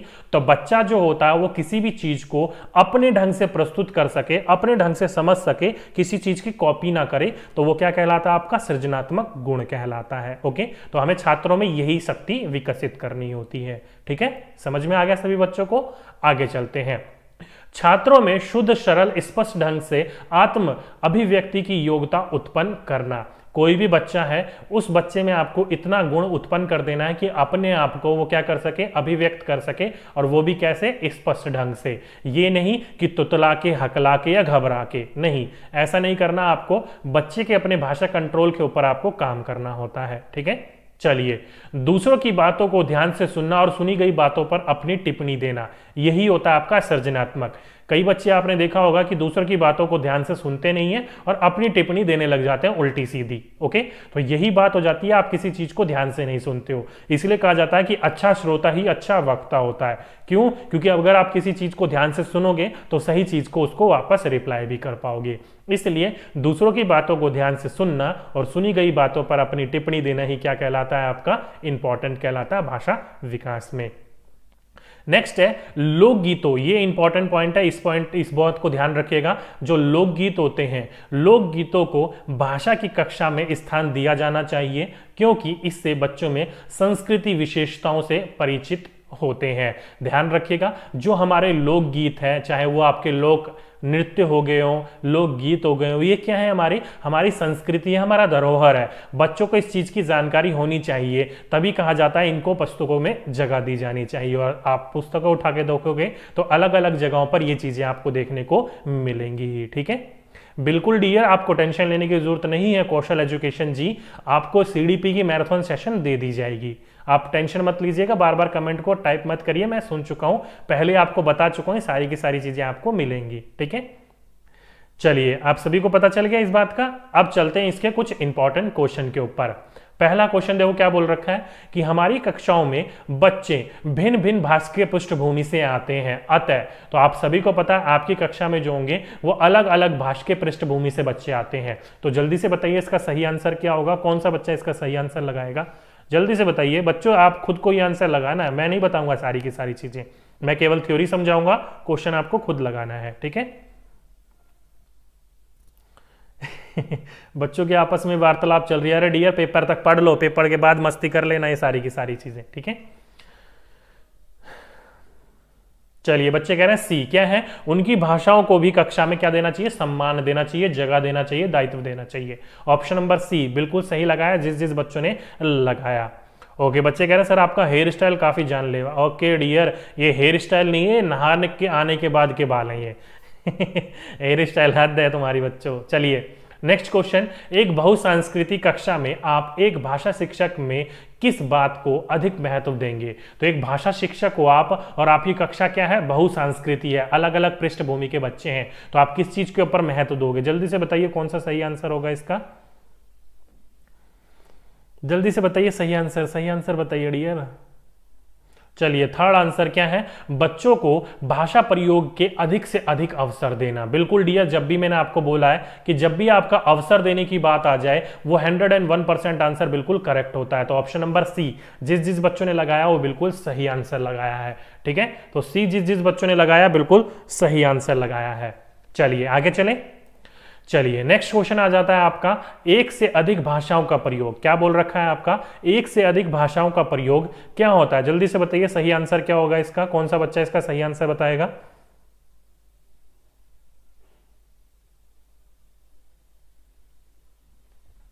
जल्दी से बताइए क्या होगा इसका सही आंसर।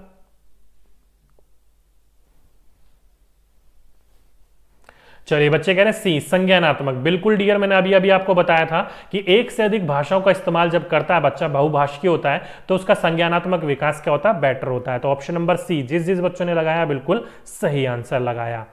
चलिए आगे चलते हैं, बहुभाषिकता। अब बहुभाषिकता जो होती है, मल्टीलिंगुअल जो होता है वो क्या होता है? जल्दी से बताइए किस चीज में होगा, ऑप्शन ए, बी, सी या डी?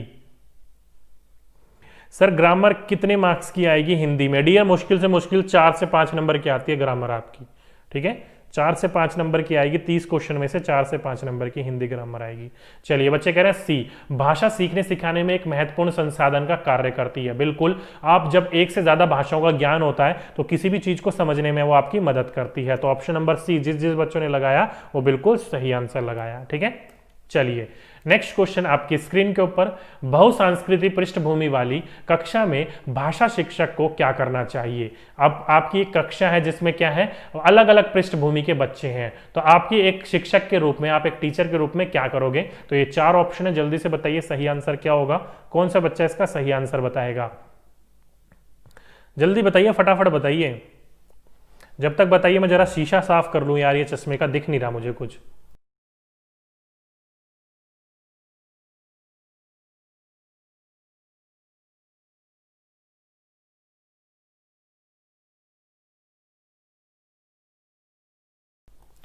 ओके बच्चे कह रहे हैं सी सी सी सी सी सी और डी। क्या है डी और सी, देख लेते हैं। बहुसांस्कृतिक पृष्ठभूमि वाली कक्षाओं में भाषा शिक्षक का क्या कार्य होगा या क्या करना चाहिए? तो आपका तीसरा ऑप्शन है अभिव्यक्त्यात्मक कौशलों पर ही बल देना चाहिए, परस्पर बातचीत करने के अधिक से अधिक अवसर देने चाहिए। तो डियर ऑप्शन नंबर डी, जिस जिस बच्चों ने इसका ऑप्शन नंबर डी लगाया है वो बिल्कुल सही के सही लगाए हैं। ओके, डी इसका बिल्कुल सही आंसर होगा, सी गलत है। ध्यान रखिएगा, केवल आप अभिव्यक्त्यात्मक अपने आप को व्यक्त करने पर ही बल नहीं दोगे, हर चीज के ऊपर बल दोगे। ओके, तो ध्यान रखिएगा इस चीज को। चलिए आगे चलते हैं। आगे जाने से पहले आप मुझे बताइए ये वाला चैप्टर समझ में आया कि नहीं आया? किसी बच्चे को नहीं आया तो पूछ सकते हो क्या नहीं आया, नहीं तो अगले चैप्टर पे फिर चलेंगे। जल्दी से बताइए किसी बच्चे को कुछ समझ में आया कि नहीं आया? किसी बच्चे को कोई दिक्कत है तो पूछ सकते हो, नहीं तो कोई बात नहीं, हम नेक्स्ट चैप्टर पे चलते हैं। ओके बच्चे कह रहे हैं थर्ड को थोड़ा सा एक्सप्लेन कर दीजिए। तो डियर थर्ड को मैंने अभी आपको बताया कि अभिव्यक्त्यात्मक कहने का मतलब है केवल अपने आप को ही व्यक्त करने का आपको मौका दिया जाएगा। अब डियर मैंने आपको बताया कि आप जब अपने आप को व्यक्त करोगे तो केवल आपकी मौखिक, केवल आपकी अपनी भाषा शुद्ध होगी, सुनने की शक्ति शुद्ध नहीं होगी। अब सुनने की शक्ति को शुद्ध करने के लिए क्या करना पड़ेगा, बातचीत करनी पड़ेगी। तो आप केवल अपने आप को व्यक्त करोगे तो केवल मौखिक के ऊपर जोर होगा, लेकिन दूसरों से अगर आप बातचीत भी करोगे तो मौखिक के साथ साथ श्रवण भी कौशल विकसित होगा। इसलिए कहा जाता है कि मौखिक के साथ साथ क्या होना चाहिए आपका, वो बातचीत भी होनी चाहिए। ठीक है, बातचीत में आप सुनोगे भी और बोलोगे भी तो वो बेटर माना जाएगा। ठीक है, चलिए बच्चे कह रहे हैं फर्स्ट क्वेश्चन फिर से, चलिए फर्स्ट क्वेश्चन देख लेते हैं क्या था। हमारी कक्षाओं में बच्चे भिन्न भिन्न भाषा की पृष्ठभूमि से आते हैं, तो उनकी भाषाओं को देखो, अलग अलग भाषा की पृष्ठभूमि से हैं, उनकी भाषाएं अलग अलग होगी, तो सभी की सभी बच्चों को हमें सम्मान देना चाहिए कक्षा में। तो सही तो है, क्या दिक्कत है डियर इसमें, इतना सा छोटा सा तो क्वेश्चन ही था ये। चलिए आगे चलते हैं। नेक्स्ट चैप्टर आ जाता है आपका भाषा का विकास। अब ये भाषा का विकास क्या है, तो कहने का मतलब है अलग अलग साइकोलॉजिस्ट ने जो अलग अलग थ्योरी दी थी वो है। ठीक है, तो पहला आ जाता है आपका नॉम चोम्स्की का कि बच्चे भाषा सीखने की क्षमता, ध्यान रखिएगा नॉम चोम्स्की जो थे वो कहते थे कि भाषा जो है वो बच्चे सीखने की क्षमता के साथ पैदा होते हैं, यानी कि भाषा जो होती है वो क्या होती है, जन्मजात होती है। ये किसने कहा था, तो ये जो है वो नॉम चोम्स्की महाराज हैं, इन्होंने कहा था कि बच्चे के अंदर जन्मजात क्षमता होती है बच्चे को भाषा सीखने की। आप ये नहीं बोलते कि वो वातावरण में आकर सीखता है, अंतरक्रिया के द्वारा सीखता है, अनुकरण के द्वारा सीखता है। ये कहते हैं कि जन्मजात उसके अंदर ये क्षमता थी इसलिए वो सीख पाया। इसलिए इस बात का ध्यान रखिएगा, किसने कही है, ये नॉम चोम्स्की ने कहा है। ठीक है, चलिए नेक्स्ट बिंदु आपका भाषा मस्तिष्क का, ध्यान रखिएगा भाषा मस्तिष्क का विकास है। क्यों, क्योंकि आप सभी को पता है कि किसी भी चीज को अगर आप सीखते हो बोलना तो आप अपनी बात को सामने वाले को प्रकट कर पाओगे और सामने वाले की बात आप समझ पाओगे। फॉर एग्जाम्पल के रूप में इसके पिताजी देखो इसको छोड़ के जा रहे थे, तो इसने पूछा कि पापा जा रहे हो, कहाँ जा रहे हो, तो इसके पिताजी बेचारा परेशान हो गए, क्या बताऊं यार, अगर कुछ झूठ बोला सच बता दिया तो इसको भी ले जाना पड़ जाएगा। कई बार होता है ना पापा और बेटे के बीच में, ओके, तो वही वाली बात होगी। तो पूछ लिया इसने, तो यहां पर क्या हो रहा है, बच्चे के मस्तिष्क का विकास हो रहा है। ठीक है, साथ ही साथ में व्यवहारिक या फिर अनौपचारिक व्याकरण का विकास चोम्स्की ने किया। ध्यान रखिएगा ये बहुत इंपॉर्टेंट है। अनौपचारिक व्याकरण पहले होता क्या है, पहले ये समझिए। देखिए यहां पर इसने पूछा लड़के ने कि पापा जा रहे हो, कहां जा रही हो, यहां पर इसने अपनी मम्मी से पूछा कि मम्मा कहां जा रही हो। तो देखो यहां पर पूछ रहा है ये कहां जा रही हो और यहां पर पूछ रहा है ये कहां जा रहे हो। तो दोनों चीज को, इस बात को ध्यान रखिएगा, एक में इसने पूछा स्त्रीलिंग का इस्तेमाल करके रही हो और एक में पूछा इसने रहे हो। लेकिन इस बच्चे से पूछोगे इसने क्या इस्तेमाल करा तो इसको नहीं पता होगा। इसी चीज को कहा जाता है अनौपचारिक व्याकरण। बच्चे के मन में तो है वो व्याकरण, उसके व्यवहार में है, उसका व्यवहारिक है ये, लेकिन उस बच्चे को पता नहीं है कि उसने स्त्रीलिंग पुल्लिंग का इस्तेमाल करा है। ठीक है, तो इसका विकास किसने करा था, तो इसका विकास भी चोम्स्की ने ही करा था। ओके, पूछा जाए क्वेश्चन तो ध्यान रखिएगा। चलिए आगे चलें, तो नेक्स्ट बिंदु आ जाता है आपका भाषा अनुकरण के माध्यम से सीखी जाती है। ये किसने कहा था, तो ये जीन पियाजे ने कहा था। किसने कहा था, तो जीन पियाजेट ने कहा था कि भाषा जो है वो अनुकरण के माध्यम से सीखी जाती है, अंतरक्रिया के द्वारा, सॉरी इकोसेंट्रिज्म के द्वारा, अहम केंद्रिता के द्वारा सीखी जाती है। ओके, तो ध्यान रखिएगा भाषा अनुकरण के माध्यम से या अहम केंद्रिता के माध्यम से कुछ भी देखने को मिले तो किसने कहा है, जीन पियाजे ने कहा है। और जीन पियाजे किस चीज के ऊपर बल देते थे, तो विचार के ऊपर बल देते थे। किसके ऊपर, थॉट्स के ऊपर बल देते थे ये। ठीक है, इंपॉर्टेंट है, ध्यान रखिएगा। चलिए आगे चलें, तो भाषा के सामाजिक अर्थात सामाजिक अंतरक्रिया स्वरूप पर बल देने के किसने फोकस करा था, तो ये ली वाइगोस्की ने कहा था।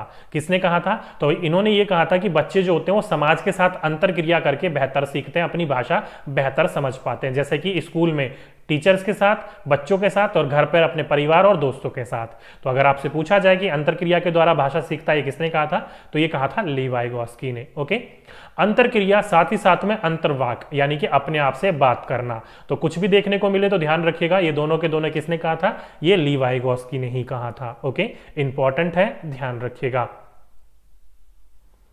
ओके बच्चे कह रहे हैं सर अनुकरण के द्वारा स्किनर ने कहा था। डियर अनुकरण के द्वारा आप जो कह रहे हो कॉपी करके, स्किनर ने कहा था। स्किनर ने इस बात को भी ध्यान रखिएगा, ये ली वाइगोस्की ने कहा था अंतरक्रिया कर, सॉरी क्या कहते हैं, आत्म केंद्रित करके। तो ये इस चीज के लिए कंफ्यूज ना होइए कि ये जीन पियाजे ने कहा था या स्किनर ने कहा था, ठीक है। इस बात को ध्यान रखिएगा, इस जो चीज मैं आपको समझा रहा हूं उस चीज को समझते हुए चलिए, ठीक है। अब स्किनर ने क्या कहा था वो भी आपको पता चल जाएगा। स्किनर ने क्या कहा था कि स्किनर ने कहा था कि भाषा जो होती है वो अवलोकन करके, कैसे, ऑब्जर्वेशन करके। तो आपको पता चल गया अनुकरण और अवलोकन में क्या अंतर है। अवलोकन कहने का मतलब ये है कि बच्चा जो होता है अपने आसपास में जो भी चीज देख रहा होता है उन चीज को ऑब्जर्व करता है, अवलोकन करता है और उसके द्वारा भाषा को वो सीखता है। ओके, तो ध्यान रखिएगा इस बिंदु को। यहां पर आपका अवलोकन देखने को मिले तो आप स्किनर महाराज लगाओगे, अगर अनुकरण देखने को मिले तो आप जीन पियाजे महाराज जीन पियाजे महाराज लगाओगे, ठीक है। इंपॉर्टेंट है, ध्यान रखिएगा, कंफ्यूज ना होइए इस चीज के लिए, ठीक है। चलिए, जैसे कि मैंने आपको बोला कि बच्चा जो होता है वो घर पर परिवार का अवलोकन करता है और स्कूल में अध्यापक का अवलोकन करता है, ठीक है। इंपॉर्टेंट है, ध्यान रखिएगा इस पॉइंट को। सभी के सभी बच्चे समझ गए। चलिए आगे चलते हैं।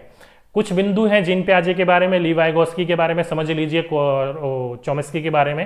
पहला बिंदु जीन पियाजे के बारे में, इन्होंने क्या करा है, इन्होंने कहा है कि बच्चे की भाषा और बच्चे के विचार जो होते हैं वो क्या होते हैं, जन्म से ही एक होते हैं। ये इंपॉर्टेंट बिंदु है, ध्यान रखिएगा।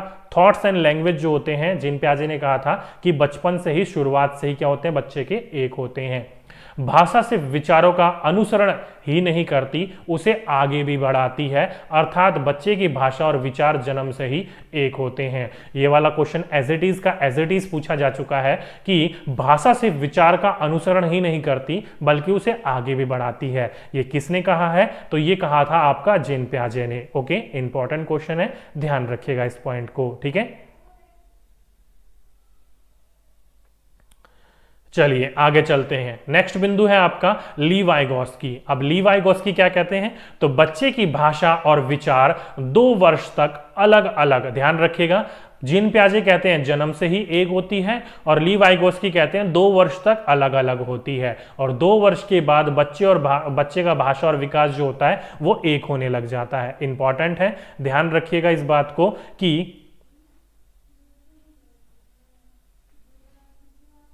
ओके, ये भी बात ध्यान रखिएगा कि बच्चे जो होते हैं वो भाषा और विचार 2 वर्ष तक अलग अलग होते हैं और 2 वर्ष के बाद जो होते हैं वो एक होने लग जाते हैं। ओके, कई बच्चे कह रहे हैं कि सर हमने ना एक बुक में पढ़ा था, वहां पर जो है वो कह रखा था कि स्किनर जो है वो उनके द्वारा अनुकरण करके सीखता है। तो देखो, मैंने अभी आपको बोला 2 चीजें ध्यान रखिएगा। पहली बात, यहां पर बच्चा जो है वो अवलोकन करके सीख रहा है। क्या है, अवलोकन करके सीख रहा है। अगर जीन पियाजे का पूछा जाएगा तो उसमें अहम केंद्रिता दी जाएगी और स्किनर का पूछा जाएगा तो अवलोकन करा जाएगा। और आप सभी को पता है, जब आप किसी चीज का अवलोकन कर रहे होते हो, कोई बोल रहा होता है और आप उसको सुन रहे होते हो, तो एक तरीके से कॉपी तो कर रहे होते हो, अनुकरण ही तो कर रहे होते हो, तो वो भी एक तरीके का अनुकरण है। वो भी बात सही कह रहे हो आप कि वो स्किनर ने कहा है, वो मैं गलत नहीं कह रहा। बस इस बात का ध्यान रखिएगा, अहम केंद्रिता जो होती है, अपने आप से सेल्फ टॉक जो होता है, वो जीन पियाजे ने कहा है, ठीक है। चलिए आगे चलते हैं। इतनी सी बात समझ में आ गई आप सभी को। आगे चलते हैं ली वाइगोस्की के ऊपर। ली वाइगोस्की क्या कहते हैं, तो ली वाइगोस्की कहते हैं कि बच्चे के विकास में समाज और संस्कृति, ध्यान रखिएगा, समाज और संस्कृति का महत्वपूर्ण योगदान होता है। बच्चे अपने से बेहतर की संगति में अच्छा सीखते हैं। इस पॉइंट को ध्यान रखिएगा। निम्नलिखित में से किसने कहा है, या फिर ली वाइगोस्की ने निम्नलिखित में से भाषा सीखने के ऊपर किस पे सबसे ज्यादा फोकस किया है, तो वहां पर आपको एक ऑप्शन दिख जाएगा, समाज।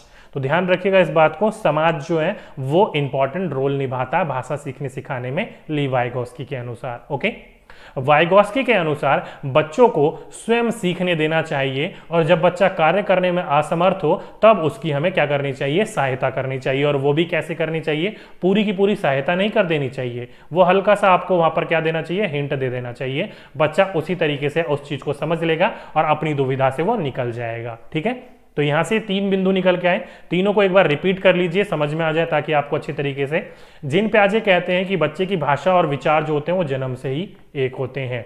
इन्होंने कहा था कि भाषा जो होती है सिर्फ विचारों का अनुसरण ही नहीं करती बल्कि उसे आगे भी बढ़ाती है, मतलब वो जन्म से ही एक होते हैं। ये कहा जीन पियाजे ने।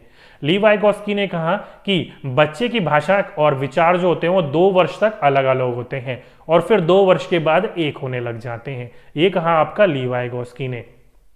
साथ ही साथ में वाइगोस्की ने यह कहा कि बच्चे का जो विकास होता है वो सामाजिक सांस्कृतिक में अच्छा होता है। कहने का मतलब है कि अपनी से अच्छी संगति में बच्चा रहेगा तो बच्चे का विकास बेहतर होगा, अच्छा होगा। ओके, और वाइगोस्की के अनुसार यह कहा गया है कि बच्चे को स्वयं सीखने देना चाहिए। जब बच्चा सीखने में असमर्थ हो तब हमें उसकी सहायता करनी चाहिए। ओके, इंपॉर्टेंट बिंदु है, ध्यान रखिएगा इस बिंदु को। ठीक है, चलिए आगे चलते हैं अपने क्वेश्चनों के ऊपर। और बच्चे कह रहे हैं सर पीडीएफ दे दीजिएगा। बिल्कुल डियर, इसका पीडीएफ आपको टेलीग्राम पर मिल जाएगा, टेलीग्राम से आप डाउनलोड कर लीजिएगा। और बताइए, और कुछ मदद कर सकते हैं आपकी? टेलीग्राम की आईडी ये रही नीचे, DK Gupta 1112। ओके, चलिए पहला क्वेश्चन, चोम्स्की के अनुसार डैश के कारण बच्चा भाषा सीखते हैं। तो अभी अभी मैंने आपको बताया कि बच्चे जो होते हैं वो भाषा अर्जन की क्षमता उसमें जन्मजात होती है।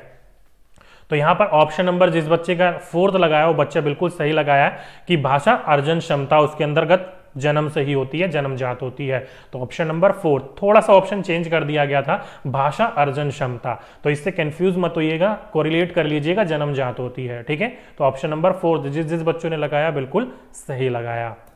आगे चलते हैं, अहम केंद्रित, ध्यान रखिएगा, अहम केंद्रित भाषा के संकल्पना किसके साथ घनिष्ठ रूप से जुड़ी है? तो मैंने अभी आपको बताया, अपने आप से बात करना या फिर अहम केंद्रिता के द्वारा सीखना, इकोसेंट्रिज्म के द्वारा सीखना, वो किसने कहा है? तो जल्दी से बताइए किसने कहा है, कौन सा बच्चा बताएगा? फटाफट आंसर लगाइए इसका।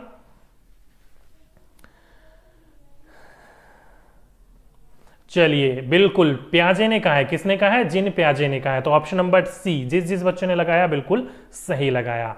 आगे चलते हैं, वाइगोस्की के अनुसार भाषा सीखने या फिर सिखाने या फिर शब्दों को अर्थ देने में डैश की भूमिका को नकारा नहीं जा सकता। तो किसकी भूमिका को नहीं नकारा जा सकता? तो आपको वाइगोस्की किसके ऊपर ध्यान देते थे? तो वो अंतरक्रिया के ऊपर ध्यान देते थे, और वो कौन सा है? तो ऑप्शन नंबर 3 है। बिल्कुल डियर, सी जिस जिस बच्चों ने लगाया बिल्कुल सही आंसर लगाया। ओके, बच्चे पूछ रहे हैं कि सर बच्चे जो हैं वो भ्रमण पर गए हैं और उसके बाद आकर शिक्षक बच्चों का कौन सा आकलन करेगी? तो डियर वो आकलन होता है रूपनात्मक, यानी कि जिसको आप बोलते हो क्या?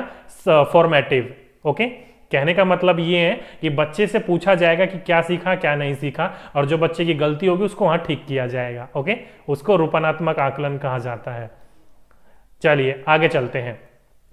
नेक्स्ट है आपका, वाइगोस्की के विचार पर आधारित कक्षा में सबसे अधिक बल दिया जाता है। तो किसके ऊपर बल दिया जाता है सबसे अधिक? जल्दी से बताइए। वाइगोस्की के विचार पर आधारित कक्षा में सबसे अधिक बल दिया जाता है। तो वाइगोस्की ने किसके ऊपर कहा था? तो अंतरक्रिया के ऊपर कहा था। बिल्कुल डियर, ऑप्शन नंबर 2 जिस जिस बच्चों ने लगाया बिल्कुल सही आंसर लगाया। ठीक है, चलिए नेक्स्ट क्वेश्चन आपकी स्क्रीन के ऊपर, बच्चे भाषा सीखने या सिखाने की क्षमता के साथ पैदा होते हैं। ओके, सिखाने के साथ तो नहीं होंगे, सीखने के साथ होंगे।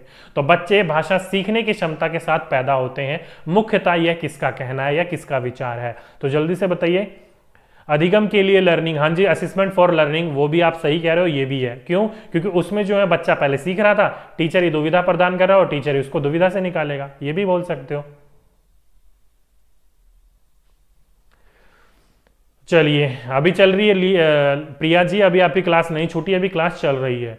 चलिए जिस जिस बच्चों ने इसका ऑप्शन नंबर 3 लगाया, नॉम चोम्स्की, वो बिल्कुल सही लगाया है। बच्चे जो होते हैं वो भाषा के जन्म के साथ ही क्या होती है? उनके अंदर क्षमता होती है। तो सी जिस जिस बच्चों ने लगाया बिल्कुल सही लगाया। ठीक है, चलिए नेक्स्ट क्वेश्चन आपकी स्क्रीन के ऊपर, भाषा सीखने का व्यवहारवादी दृष्टिकोण डैश पर बल देता है। जल्दी से बताइए। अब जो व्यवहारवादी थे, जो बिहेवियरिस्ट थे, वो किसके ऊपर बल देते थे? जैसे कि आपके थॉर्नडाइक महाराज हो गए या फिर वॉटसन हो गए, ये किसके ऊपर बल देते थे? जल्दी से बताइए कौन सा बच्चा सही बताएगा कि भाषा सीखने का व्यवहारवादी दृष्टिकोण, जो आपके बिहेवियर्स थे, व्यवहारवादी थे, वो किसके ऊपर बल देते थे? कौन सा बच्चा बताएगा? चलिए बिल्कुल डियर, जिस जिस बच्चों ने ऑप्शन नंबर ए लगाया बिल्कुल सही लगाया, भाषा प्रयोग पर बल देते थे। किस पर? भाषा प्रयोग पर बल देते थे। ओके, चलिए बच्चे कह रहे हैं सर साफ नहीं दिखाई दे रहा है। तो डियर वो मेरी गलती नहीं है, वो आपकी गलती है। राइट हैंड साइड में यहाँ पर 3 डॉट होंगे, उस डॉट के ऊपर क्लिक करके अपनी क्वालिटी को 480p पर कर लो या फिर 720 पर कर लो। यहां से वीडियो 1080 पर चल रही है, तो देख सकते हो इन तीनों में से कुछ भी करोगे तो आपको क्लियर वीडियो दिखाई देने लग जाएगी। अभी जो क्वालिटी होगी वो आपकी 166 पर होगी, तो वहां पर कैसे क्लियर दिखाई देगा डियर आपको? ठीक है, चलिए सभी बच्चों को समझ में आ गया ये वाला। चलिए अब आ जाता है आपका नेक्स्ट चैप्टर भाषा कौशल। लेकिन इसको शुरुआत करने से पहले मुझे ये बताइए, किसी बच्चे को कोई डाउट है यहाँ पर? कोई डाउट है तो पूछिए, नहीं तो नेक्स्ट चैप्टर पर चलते हैं। ओके, और साथ ही साथ में एक चीज मैं आपको और बता दूं, लगभग जो है हम 2500 बच्चे लाइव हैं। कितने बच्चे लाइव हैं? 2500। और लाइक कितने बच्चों ने करा है तो देख लीजिए आप रेशो, वो केवल करा 1700 बच्चों ने। कितने?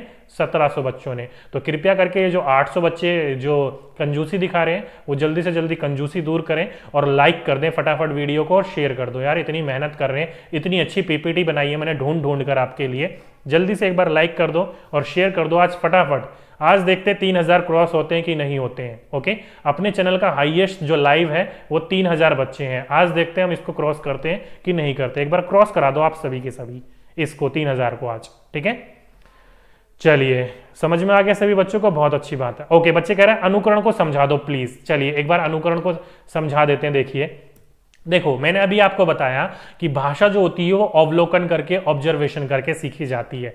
ये किसने कहा है? तो ये कहा है आपका बीएफ स्किनर ने। और बीएफ स्किनर आप सभी को पता है, हम जब किसी चीज का अवलोकन करते हैं, किस चीज का अवलोकन करते हैं, तो अवलोकन करने पर आप क्या कर रहे होते हो? आप उस चीज को उससे समझ रहे होते हो, ऑब्जर्व कर रहे होते हो। तो अवलोकन में आप समझ भी रहे होते हो और अनुकरण भी कर रहे होते हो। लेकिन यहां पर आपका अनुकरण नहीं होगा, आपका ध्यान रखेगा अवलोकन होगा। अनुकरण जो होगा वो आपका कहां जाएगा? तो वो जाएगा आपका जिन प्याजे में। ध्यान रखिएगा, भाषा अनुकरण के माध्यम से सीखी जाती है। ये जिन प्याजे ने कहा है, इसको ध्यान रखिएगा, इसको ध्यान रखिएगा। ओके, इंपॉर्टेंट है, ध्यान रखिएगा। क्यों? क्योंकि बच्चा जो होता है वो अपने आप से बात करता है, अहम केंद्रिता के द्वारा करता है, कॉपी मतलब अपने आप को अनुकरण करता है वो। ओके, तो ध्यान रखिएगा इस बात को। अनुकरण के द्वारा जिन प्याजे, अवलोकन के द्वारा आपका ये भाई साहब स्किनर। ठीक है, ध्यान रखिएगा इस बिंदु को। चलिए समझ में आ गया। अवलोकन कहने का मतलब ये नहीं है कि आप किसी चीज को कॉपी कर रहे हो, उसका मतलब ये भी है कि आप उस चीज को समझ रहे हो। फॉर एग्जांपल के रूप में जो मैं आपको समझा रहा हूं, तो आप उस चीज को हूबहू कॉपी कर लोगे, ऑब्जर्व कर रहे हो ना मेरे को, कॉपी नहीं करोगे, आप उससे इंस्पायर होकर उस तरीके से करने की कोशिश करोगे। ठीक है, चलिए नेक्स्ट चैप्टर आ जाता है आपका भाषा कौशल, यानी कि आपका लैंग्वेज स्किल्स के बारे में बात कर लेते हैं। पहला बिंदु, चारों भाषा कौशलों में श्रवण कौशल प्रमुख है। इंपॉर्टेंट है, ध्यान रखिएगा। चारों भाषा कौशल में श्रवण कौशल जो है सबसे इंपॉर्टेंट है। अभी अभी आपको मैंने बताया, लिसनिंग जो होता है सुनना, स्पीकिंग यानी कि बोलना, रीडिंग यानी कि पढ़ना, और राइटिंग यानी कि लिखना, ये आपके चार होते हैं। LSRW, ये चार स्किल होते हैं आपके, जो कि आपका क्या होता है इसमें सबसे इंपॉर्टेंट, वो होता है लिसनिंग यानी कि सुनना, सबसे पहले वाला। क्यों? क्योंकि मैंने अभी आपको बोला कि अच्छा श्रोता ही अच्छा वक्ता होता है। अच्छा सुनोगे तभी तो आप अच्छे तरीके से उस चीज का रिप्लाई कर पाओगे। ओके, तो चारों कौशलों में भाषा कौशल के अंदर श्रवण कौशल जो होता है, सुनना कौशल जो होता है, वो सबसे इंपॉर्टेंट होता है। ठीक है, जो कि एक कैसी प्रक्रिया है? तो एक मानसिक प्रक्रिया है। कैसी प्रक्रिया है? एक मानसिक प्रक्रिया है। इंपॉर्टेंट है, ध्यान रखिएगा। बच्चों की श्रवण योग्यताओं का विकास करने के लिए हमें उसे क्या करना चाहिए? तो परस्पर बातचीत करने के लिए उनको सर्वाधिक महत्वपूर्ण वातावरण देना चाहिए, या उसके लिए वो सहायक होता है। आप सभी को पता है कि श्रवण कौशल को विकसित करने के लिए, उसका विकास करने के लिए क्या करोगे? बच्चों को ज्यादा से ज्यादा उस प्रकार के मौके दोगे, बच्चों को ज्यादा से ज्यादा बातचीत करने के मौके दोगे। अगर बच्चा ज्यादा से ज्यादा बातचीत कर पाएगा किसी से के साथ, तो बच्चे का क्या होगा? वो सुनेगा भी और अपनी बात को बोलेगा भी। तो वहां पर श्रवण कौशल और वाक कौशल यानी कि बोलना कौशल दोनों के दोनों विकसित होंगे। ठीक है, इंपॉर्टेंट है, ध्यान रखिएगा इस क्वेश्चन को।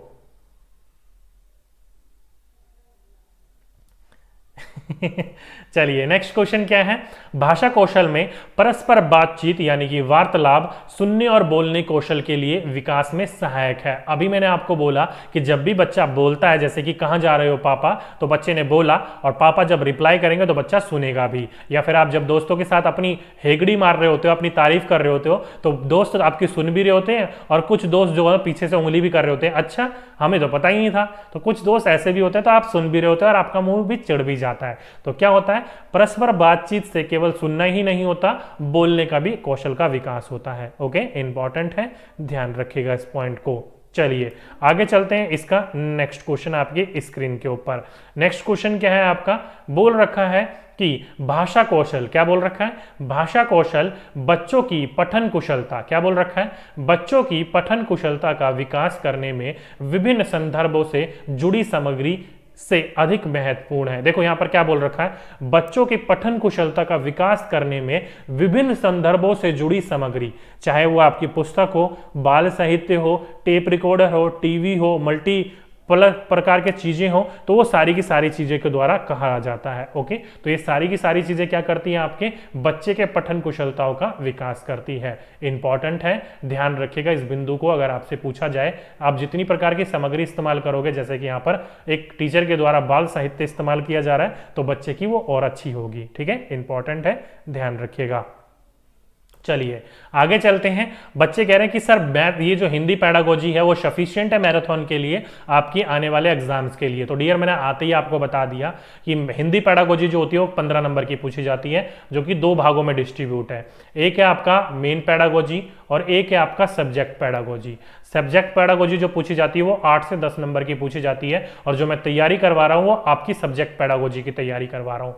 मेन पैडागोजी की प्लेलिस्ट मैंने आपकी अलग बना रखी है, जैसे कि बाल साहित्य, टाइम टेबल, या फिर पाठ्य पुस्तक, या फिर इंक्लूसिव एजुकेशन, वहां से आपके पूछे जाते हैं बाकी के 4 से 5 नंबर के क्वेश्चन, तो वो आपको अलग से तैयार करना पड़ेगा। यहां से आपके लिए सफिशिएंट है 8 से 10 नंबर के लिए। ठीक है, चलिए नेक्स्ट बिंदु, मौन पाठन में स्वरहीनता, पठन गति तथा अर्थ ग्रहण पर विशेष ध्यान दिया जाता है। तो अगर आपसे पूछा जाए कि पठन गति या फिर अर्थ ग्रहण करने के लिए सबसे सर्वोत्तम माध्यम कौन सा है, तो वो है आपका मौन पाठन। जैसे कि आप देखा होगा, जब हम बड़े हो जाते हैं तो धीरे धीरे हम जोर जोर से चिल्ला चिल्ला के पढ़ना बंद कर देते हैं। हम क्या करते हैं, अपने मन मन में ही पढ़ते हैं। क्यों? क्योंकि हमारा पढ़ने की गति भी तेज होती है और अर्थ भी अच्छी तरीके से हम उसके समझते हुए जा रहे होते हैं। ओके, तो ध्यान रखिएगा। ठीक है, इंपॉर्टेंट है बात को। ओके, बच्चे कह रहे हैं सर व्यवहारवादी जो है वो ज्यादातर अनुकरण के द्वारा सीखने पर ही बल देते हैं। चलिए अभी भी जो बच्चे हैं वो इसी क्वेश्चन पर अटके हुए हैं कि ये जो होगा वो क्या होगा। डियर, आपने कहा कि व्यवहारवादी जो दृष्टिकोण होते हैं, बिहेवियर्स जो होते हैं, वो अनुकरण पर जोर देते हैं। डियर, अभी आपको ध्यान रखना है, भाषा सीखने की बात करी जा रही है, और व्यवहारवादी जो होते हैं वो कहा जाता है अपने व्यवहार में लाना। और व्यवहार में कब लाओगे? जब आप उसका ज्यादा से ज्यादा प्रयोग करोगे। ओके, ना कि उसकी कॉपी करोगे। तो ये गलत कहना आपका कि व्यवहारवादी अनुकरण पर जोर देते हैं, वो भाषा प्रयोग पर जोर देते हैं। ठीक है, ध्यान रखिएगा। व्यवहार में लाना, किसी चीज का प्रयोग करोगे तभी तो आपके व्यवहार में आएगा। कॉपी करते रहोगे, व्यवहार में थोड़ी आ जाएगा सारी की सारी चीजें। ठीक है, तो उस चीज को अगर आपको सीखा है आपने, तो उसको दोबारा रिफ्रेश कर लीजिए, समझ लीजिए उस चीज को। ठीक है, चलिए आगे चलते हैं। मौन पाठन में अर्थ ग्रहण पर बल होता है, इसलिए वह ज्ञान अर्जन का मुख्य आधार है। ये तो मैंने अभी अभी आपको समझा ही दिया। अर्थ ग्रहण का मेन मोटिव जो होता है वो मौन पाठन के द्वारा होता है। जैसे कि नीचे देखो, गांधी जी के 3 बंदर बैठे हुए हैं और कैसे पढ़ रहे हैं? मौन पाठन पढ़ रहे हैं अच्छी तरीके से। ओके सर, बुक में आंसर भी दिया गया है। डियर, बुक में आंसर दिया है तो एक बार सीटेट में भी आंसर चेक कर लीजिएगा। वो question CTET previous year question है। ठीक है, बुक से ज्यादा तो बुक, सीटेट से ज्यादा तो बुक में नहीं होगा ना। सीटेट जो मानेगी हम उसी को ही मानेंगे ना, तो वो आंसर जो है वो सीटेट का ही आंसर है। ठीक है, तो बुक में आंसर आपके गलत भी होते हैं, सही भी होते हैं, दोनों चीजें होती हैं, लेकिन सीटेट में जो होता है उसको मानना पड़ेगा आपको। ठीक है, चलिए नेक्स्ट क्वेश्चन क्या है आपका? पहला बोल रखा है कि सुनना कौशल के बारे में कौन सा कथन उचित नहीं है। कौन सा कथन उचित नहीं है, बात को ध्यान रखिएगा, उचित नहीं है वो पूछ रखा है। जल्दी से बताइए सही आंसर क्या होगा। बच्चे कह रहे हैं बी। क्या है? सुनना कौशल का विकास भाषा के नियम को पहचानने का, निर्माण करने का ये तो सही तो है। किसने बोला गलत है? ये हमें बोल रहा है नहीं है। देखो ऑप्शन नंबर 3 इसका सही होगा कि सुनना कौशल जो होता है वो सबसे कम महत्वपूर्ण है। बिल्कुल गलत है, वो सबसे अधिक महत्वपूर्ण है। सी जिस बच्चों ने लगाया बिल्कुल सही लगाया। ठीक है, चलिए आगे चलते हैं। भाषा कौशलों में सबसे पहले किस कौशल का विकास करना चाहिए? तो मैंने अभी अभी आपको बताया LSRW, यानी कि लिसनिंग, यानी कि श्रवण। ऑप्शन नंबर 2 जिस बच्चों ने लगाया बिल्कुल सही लगाया। ठीक है, आगे चलते हैं।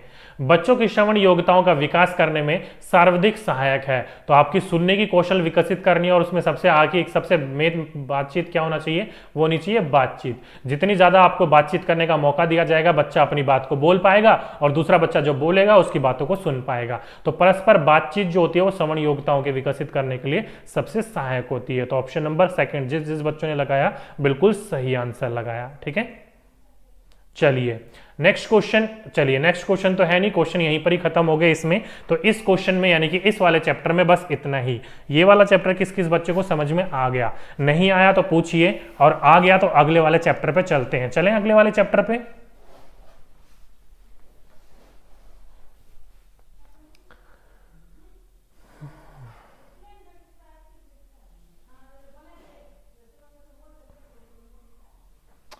चलिए आगे चलते हैं।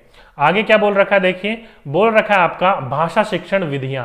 अब भाषा शिक्षण विधियां जो होती हैं, ध्यान रखिएगा, मैं आगमन, निगमन, संश्लेषण विधि या फिर अलग अलग प्रकार की जो विधियां बताई थी वो मेन पेडागोजी में बताई थी मैंने आपको, वो वाली विधि यहां पर हम बात नहीं करेंगे। केवल हम यहां पर ये दो विधियों के बारे में बात करेंगे, एक प्रत्यक्ष विधि और दूसरा अनुकरण व्याकरण विधि, जो कि किससे रिलेटेड है? आपकी हिंदी से रिलेटेड है। अगर आपको आगमन, निगमन वगैरह पढ़ने हैं तो वो मेन पेडागोजी का पार्ट है। जब मेन पेडागोजी पढ़ाऊंगा उसमें आप ध्यान दीजिएगा, ठीक है।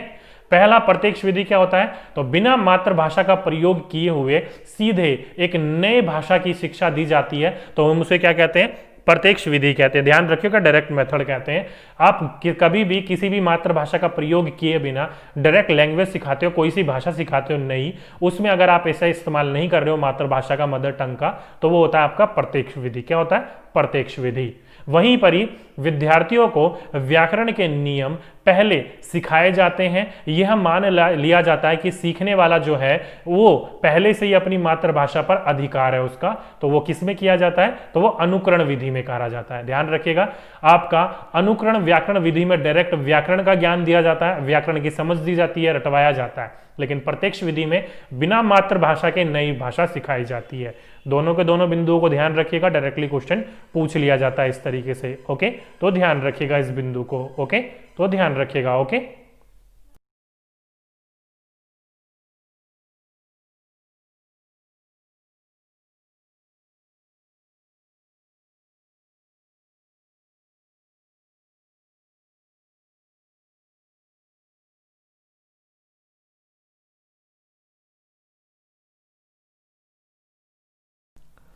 चलिए इतनी सी बात समझ में आ गई आप सभी को? ओके, बच्चे कह रहे हैं सर ये किस बुक से हैं? तो डियर ये एनसीईआरटी बुक से हैं। किससे? एनसीईआरटी बुक्स और आपकी बीएड की बुक से। इतना समझ में आ गया? चलिए क्वेश्चन लगाइए। पहला क्वेश्चन देखो क्या बोल रखा है कि भाषा शिक्षण की प्रत्येक विधि, ध्यान रखिएगा यहां पर प्रत्येक नहीं होना चाहिए था, प्रत्यक्ष होना चाहिए था। क्या होना चाहिए था? प्रत्यक्ष होना चाहिए था, छोड़ दीजिए। प्रत्यक्ष विधि जो होती है वो क्या होती है? अभी आपको मैंने बताया था भाषा शिक्षण की जो प्रत्यक्ष विधि होती है उसमें बिना मातृभाषा का इस्तेमाल करे वो इस्तेमाल करा जाता है। ओके,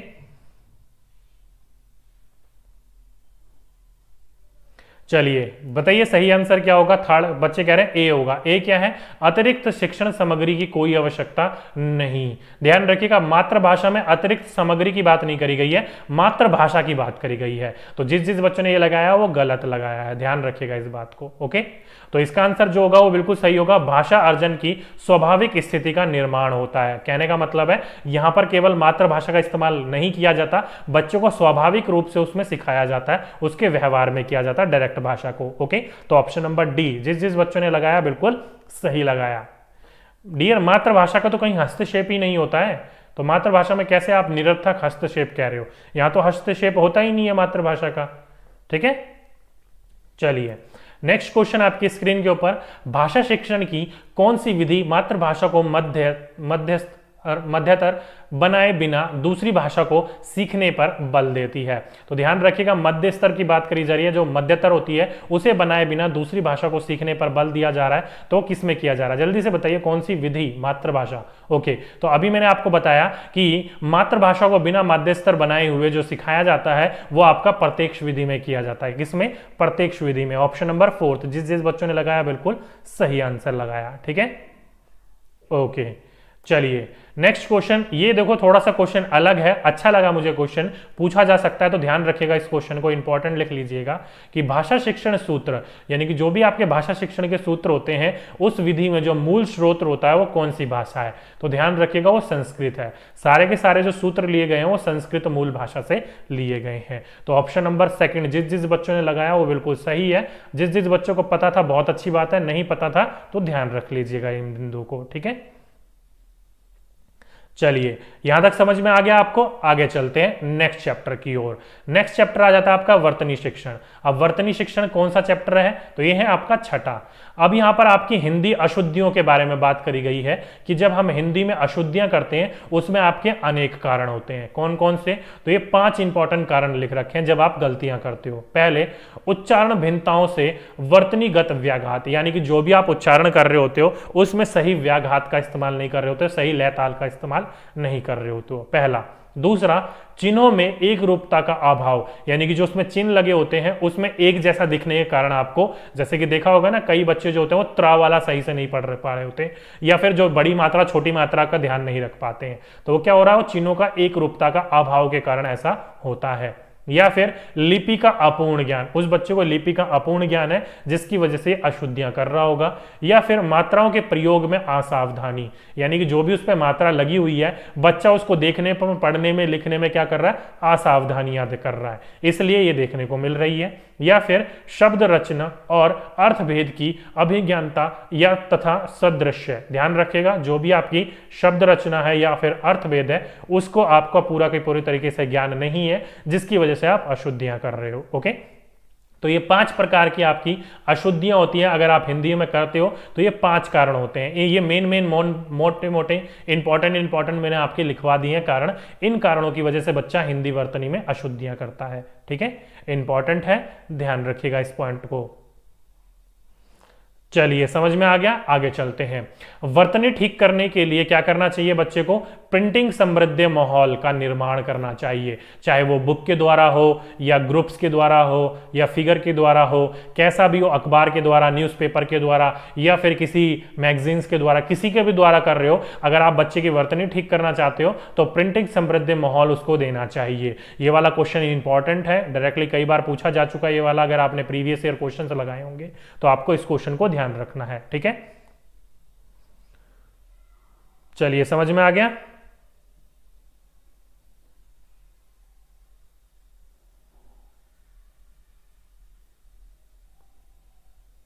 ओके, बच्चे कह रहे हैं सर टाइम बता दो। तो टाइम डियर जो होता है वो हमारी मैराथन क्लास का डेली होता है 12:15 पर। कब? 12:15 पर। अभी जो क्लास होगा वो होगा 2:15 पर। कब होगा? 2:15 पर। फिर होगी आपकी शाम को 4 बजे क्लास। कितने बजे? शाम को 4 बजे। फिर कब होगी? शाम को 6 बजे क्लास। तो दिन में ये 4 क्लासेज हो रही हैं, चारों क्लास को आप ध्यान रख सकते हो। ठीक है, चलिए अब चलते हैं आगे क्वेश्चनों पर। देखो, यदि सुलेखा एक बच्ची है, रेलगाड़ी यानी कि गाड़ी में जो बड़ी की मात्रा आनी चाहिए तो वो छोटी की मात्रा लगा रही है, लिखती है, तो एक भाषा शिक्षक के रूप में आप क्या करेंगे? तो क्या करेंगे? अभी मैंने आपको बोला कि वर्तनी में आपके 5 कारणों के कारण अशुद्धियां आ रही होती हैं। तो उन अशुद्धियों के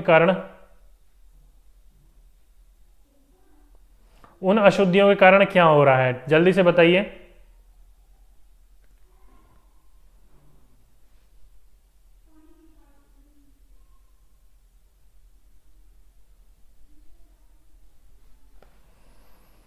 उन अशुद्धियों के कारण क्या हो रहा है, जल्दी से बताइए। देखिए क्या बोल रखा है। तो जिस बच्चों ने इसका ऑप्शन नंबर ए लगाया, क्या बोल रखा है कि उसकी कॉपी पर रेलगाड़ी शब्द लिखेंगे और सुलेखा से पूछेंगे कि लिखे हुए दोनों शब्दों में क्या अंतर है, उसे अपना शब्द स्वयं ठीक करने के लिए कहेंगे। बिल्कुल डियर, जिस बच्चों ने इसका ऑप्शन नंबर 4 लगाया वो बिल्कुल सही आंसर लगाया है। ठीक है, बिल्कुल डियर, इसका जो पीडीएफ होगा ना, बिल्कुल डियर, इसका जो पीडीएफ होगा ना वो टेलीग्राम पर, कहां पर? टेलीग्राम पर सर्च कर, टेलीग्राम पर डाल दिया जाएगा। वहां टेलीग्राम पर आप इसका पीडीएफ जो डाउनलोड कर लीजिएगा। ठीक है, तो ध्यान रखिएगा इस पॉइंट को। टेंशन मत लो डियर, जिसको ब्लॉक करना हो ब्लॉक कर दिया गया, टेंशन ना लो उस चीज को। ठीक है, ये पता नहीं इनके माँ बापों ने क्या सिखाया, इनको कुछ समझ में नहीं आता क्या है क्या नहीं है। यही वाली बात है, अभी मैंने आपको बताया था ना, वंश संस्कृति से मिलता है, तो वही वाली बात है ये। चलिए नेक्स्ट क्वेश्चन आपकी स्क्रीन के ऊपर क्या बोल रखा है कि भाषा शिक्षण के अंतर्गत वर्तनी संबंधित त्रुटियों का निवारण करना चाहिए। तो किस चीज का निवारण करना चाहिए, जल्दी से बताइए, जल्दी से बताइए, सही आंसर क्या होगा?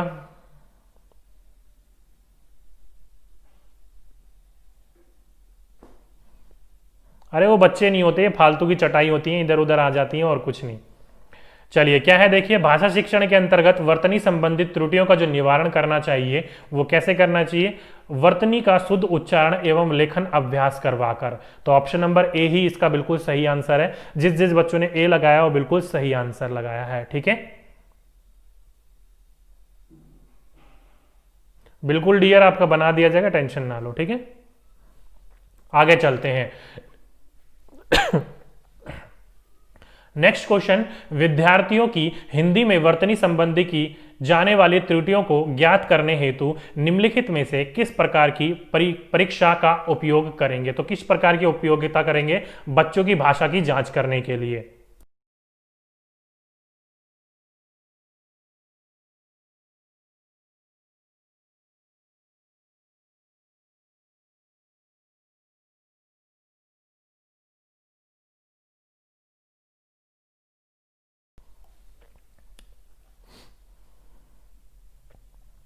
देखो डियर, यहां पर क्या बोल रखा है कि विद्यार्थी की हिंदी में वर्तनी संबंधी की क्या करना है आपको, कि जानने वाली त्रुटियों को ज्ञात करने हेतु। अब देखो यहां पर क्या बोल रखा है, वर्तनी। अब वर्तनी जो होता है वो लिखित भी हो सकता है और मौखिक भी हो सकता है। तो ध्यान रखिएगा, इसका जो बेस्ट ऑप्शन है वो होगा आपका निबंधात्मक। अब निबंधात्मक जो होता है वो लिखकर होता है, बड़े बड़े क्वेश्चन होते हैं, और बड़े बड़े क्वेश्चन जब होंगे तो उसमें आपको पता चल जाएगा कि बच्चा कहां पर गलतियां कर रहा है, कहां पर छोटी मात्रा लगा रहा है, कहां पर बड़ी मात्रा लगा रहा है, कहां पर चंद्र बिंदु लगा रहा है, कहां पर बिंदु लगा रहा है। तो उस चीज की जांच करने के लिए आपको निबंधात्मक, कैसे, निबंधों वाले प्रश्न का इस्तेमाल करना पड़ेगा। तो ऑप्शन नंबर ए सही आंसर लगाया। जिस जिस बच्चों ने मौखिक लगाया है वो गलत है, वस्तुनिष्ठ लगाया वो भी गलत है। ठीक है, ओके। बच्चे कह रहे सर टेलीग्राम किस नाम से है, तो ये रहा डियर टेलीग्राम की आईडी, डी के गुप्ता 1122 के नाम से है। ठीक है, चलिए नेक्स्ट क्वेश्चन आपकी स्क्रीन के ऊपर, कौन अशुद्ध वर्तनी का कारण नहीं है। तो मैंने आपको अशुद्ध वर्तनी के 5 कारण लिखवाए थे, तो उसमें से एक कारण जो है यहां पर ऑप्शन नंबर सेकंड, जलवायु। ध्यान रखिएगा, वातावरण जो होता है एक बार को तो हम मान भी लेते कि ये होता है, ठीक है, लेकिन जलवायु कहां से, हमारा जो पूरा का पूरा ब्रह्मांड की जलवायु है वो थोड़ी होती है दायित्व। तो ऑप्शन नंबर सेकंड जिस जिस बच्चों ने लगाया वो बिल्कुल सही आंसर लगाया। ठीक है, चलिए नेक्स्ट क्वेश्चन, भाषा शिक्षण की प्रक्रिया। अब भाषा शिक्षण की जो प्रक्रिया होती है वो कैसी होनी चाहिए। विभिन्न विषयों की कक्षाओं में भी संभव है, बिल्कुल आगे चढ़ने की जरूरत ही नहीं है, क्योंकि भाषा जो होती है वो अपने आप में ही, कोई भी कक्षा जो होती है वो अपने आप में ही क्या होती है, भाषा की कक्षा होती है। तो ऑप्शन नंबर ए जिस जिस बच्चों ने लगाया बिल्कुल सही आंसर लगाया। ठीक है, ओके। बच्चे फिर पूछ रहे हैं सर क्लास टाइमिंग, कुछ बच्चे नए जुड़े होंगे, कोई बात नहीं डियर, होती है हमारी क्लास डेली 12:15 पर, फिर होगी आपकी 2:15 पर, फिर होगी आपकी शाम को 4 बजे, फिर होगी आपकी शाम को 6 बजे। तो ये 4 क्लासेस चल रही हैं दिन में, लेना चाहो तो ले सकते हो। ये 4 बजे मेरी क्लास होती है, 12 बजे मेरी क्लास होती है, 2:15 पर दीपाली मैम की, और शाम को 6 बजे योगेश सर की क्लास होती है एसएसटी की। ओके, तो जिस जिस बच्चों को सब्जेक्ट नहीं पता तो वो देख लीजिए। चलिए आगे चलते हैं। अब आगे आपका चैप्टर नंबर 7 आ जाता है। उसको करने से पहले ये बताइए इसका आपको सारा का सारा समझ में आया कि नहीं आया। नहीं आया तो पूछिए, नहीं तो नेक्स्ट चैप्टर की ओर चलते हैं। ठीक है,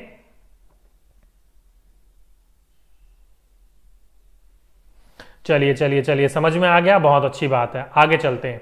आगे बोल रखा है नेक्स्ट चैप्टर 7 व्याकरण शिक्षण। अब व्याकरण शिक्षण क्या होता है, तो ध्यान रखिएगा, भाव की स्पष्टता भाषा पर निर्भर है और भाषा की शुद्धता व्याकरण पर। इंपॉर्टेंट है, अगर किसी बच्चे की आपको भाषा शुद्ध करनी है, लिखने में भी और बोलने में भी, बोलना तो वैसे भी हो जाता है लेकिन और शुद्ध करना है तो बच्चों को व्याकरण का ज्ञान होना चाहिए, और वो भी कैसा, औपचारिक व्याकरण का ज्ञान। ओके, साथ ही साथ में आपको यह भी ध्यान रखना है कि प्राथमिक कक्षाओं में व्यवहारिक व्याकरण का ही ज्ञान कराया जाए, व्याकरण की परिभाषा का परिचर्चा या फिर परिचय ना दिया जाए। ध्यान रखिएगा, इंपॉर्टेंट है कि जो कक्षा में बच्चे होते हैं, आपने देखा होगा कि बच्चे के कक्षा में कोई पाठ पढ़ रहा हो और पाठ के बीच में कोई व्याकरण वाला शब्द आ जाए, क्या आ जाए आपका, व्याकरण वाला शब्द आ जाए, तो उसको ये नहीं है कि अलग से एक क्लास लगाकर समझाओगे या अलग से पुस्तक लेने के लिए बोलोगे, नहीं, जो शब्द आया उसको वहीं की वहीं समझाओगे, एक अलग से क्लास नहीं लगाओगे। क्यों, क्योंकि छोटी क्लास में कोई भी व्याकरण की बुक नहीं होती है और ना ही होनी चाहिए। क्यों, क्योंकि बच्चों को यहाँ पर कैसा व्याकरण का ज्ञान होता है, व्यवहारिक व्याकरण का ज्ञान होता है, बच्चे के व्यवहार में होता है सारा का सारा। ओके, अलग से परिभाषा नहीं दी जानी चाहिए उसकी।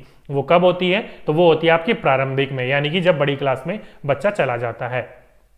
नेक्स्ट है भाषा, गद्य की पुस्तकें या फिर उसकी जो किताबें होती हैं पढ़ाते समय उनके उदाहरणों की सहायता से ही क्या कर लिए जाते हैं, व्याकरण के नियम निकलवा लिए जाते हैं। जो कि मैंने अभी आपको बताया कि व्याकरण की अलग से कोई किताब ना ली जाए, जब भी भाषा में जब गद्य या पद पढ़ाया जाए उसके अंदर जो भी व्याकरणिक शब्द आ जाए तो उसको वहीं पर ही समझा दिया जाना चाहिए, चाहे पर्यायवाची हो, समास हो, तत्सम हो, तद्भव हो, कुछ भी हो, ठीक है। तो वहीं पर ही हमें समझाना चाहिए बच्चों को। अगर बच्चा जब उच्च प्राथमिक स्तर पर आ जाता है तब बच्चों को क्या करना चाहिए, हम अलग से व्याकरण की क्लास लगानी चाहिए, प्राथमिक में नहीं लगानी चाहिए, ठीक है। ये 3-4 बिंदु थे व्याकरण शिक्षण से संबंधित और ज्यादा इंपॉर्टेंट बिंदु नहीं है यहाँ पर। क्वेश्चन बताइए, पहला क्वेश्चन देखिए, व्याकरण शिक्षण के संदर्भ में कौन सा कथन सही है? जल्दी से बताइए, व्याकरण शिक्षण के संबंध में कौन सा कथन सही है? बिल्कुल डियर, बीएड्स की एनसीईआरटी जो बुक्स होती है वहां से आप पढ़ सकते हो, बिल्कुल मैं भी वहीं से ही आपके लिए पढ़ाता हूं, वहीं से ही मैं भी आपके लिए नोट्स बनवाता हूं, ठीक है। चलिए, तो व्याकरण शिक्षण के लिए बोला है बच्चों ने, बच्चे परिवेश में उपलब्ध भाषा प्रयोग के आधार पर स्वयं ही भाषा, बिल्कुल ऑप्शन नंबर सी, जिस बच्चों ने लगाया बिल्कुल सही आंसर लगाया है, ठीक है। चलिए आगे चलते हैं। प्राथमिक स्तर पर एक अध्यापिका संज्ञा पढ़ाते समय पहले संज्ञा की परिभाषा बताती है, उसके बाद उससे संबंधित उदाहरण समझाती है। अध्यापिका व्याकरण शिक्षण की कौन सी विधि अपनाती है? देखो, पहले उसने संज्ञा पढ़ाते समय क्या करा, पहले उसकी परिभाषा बताई, यानी कि रूल बताया, यानी कि रूल टू एग्जाम्पल की ओर, उदाहरण से नियम की ओर किस में जाया जाता है, तो वो जाया जाता है आपका निगमन में, यानी कि नियम वाले में। तो ऑप्शन नंबर थर्ड, जिस बच्चों ने लगाया बिल्कुल सही लगाया, ठीक है। चलिए, ये था आपका चैप्टर नंबर 7। सभी बच्चों को समझ में आ गया? बहुत अच्छी बात है। नहीं आया पूछिए। नेक्स्ट चैप्टर की ओर चलते हैं। छोटे छोटे चैप्टर हैं, अब जो चैप्टर थे वो आपके शुरू के 4-5 चैप्टर मेन थे आपके, ठीक है। चलिए, सभी बच्चों को समझ में आ गया, बहुत अच्छी बात है। नेक्स्ट आ जाता है आपका कविता शिक्षण। अब ये कविता शिक्षण क्या है, इंपॉर्टेंट है। जब आप बच्चों को कविता पढ़ाते हो तो उसमें क्या होता है, तो भावनात्मक संतुष्टि मिलती है उसको। क्यों? क्योंकि कविताएं जो होती हैं वो भावनात्मक रूप से जुड़ने का मौका देता है, उसी के साथ साथ में आपके अंदर सौंदर्य भूति और कल्पना शक्ति को वृद्धि करता है, उसको बढ़ाने में आपकी मदद करता है, ठीक है। तो ध्यान रखिएगा इस बात को, कविता जो होती है वो विद्यार्थियों के भावनात्मक संतुष्टि के लिए उसको पढ़ाया जाता है, उसको भावनात्मक रूप से जुड़ने में उसकी मदद करता है। साथ ही साथ में जैसे कि आपने कहानी कविताएं सुनती हो ना, खूब मरी लड़ जानी वो तो झांसी वाली रानी थी, तो वो क्या है, आपका भावनात्मक रूप से जोड़ने की कोशिश कर रहा है, ओके। साथ ही साथ में आपके सौंदर्य भूत, साथ ही साथ में आपकी कल्पना शक्ति का वो क्या करेगा, वृद्धि करेगा, ठीक है। इंपॉर्टेंट है, ध्यान रखिएगा। नेक्स्ट है, प्राथमिक स्तर पर कविता शिक्षण का उद्देश्य होता है विद्यार्थी में उचित गति, लय, ताल, हाव भाव के साथ कविता पाठ या फिर पठन करने की क्षमता विकसित करना।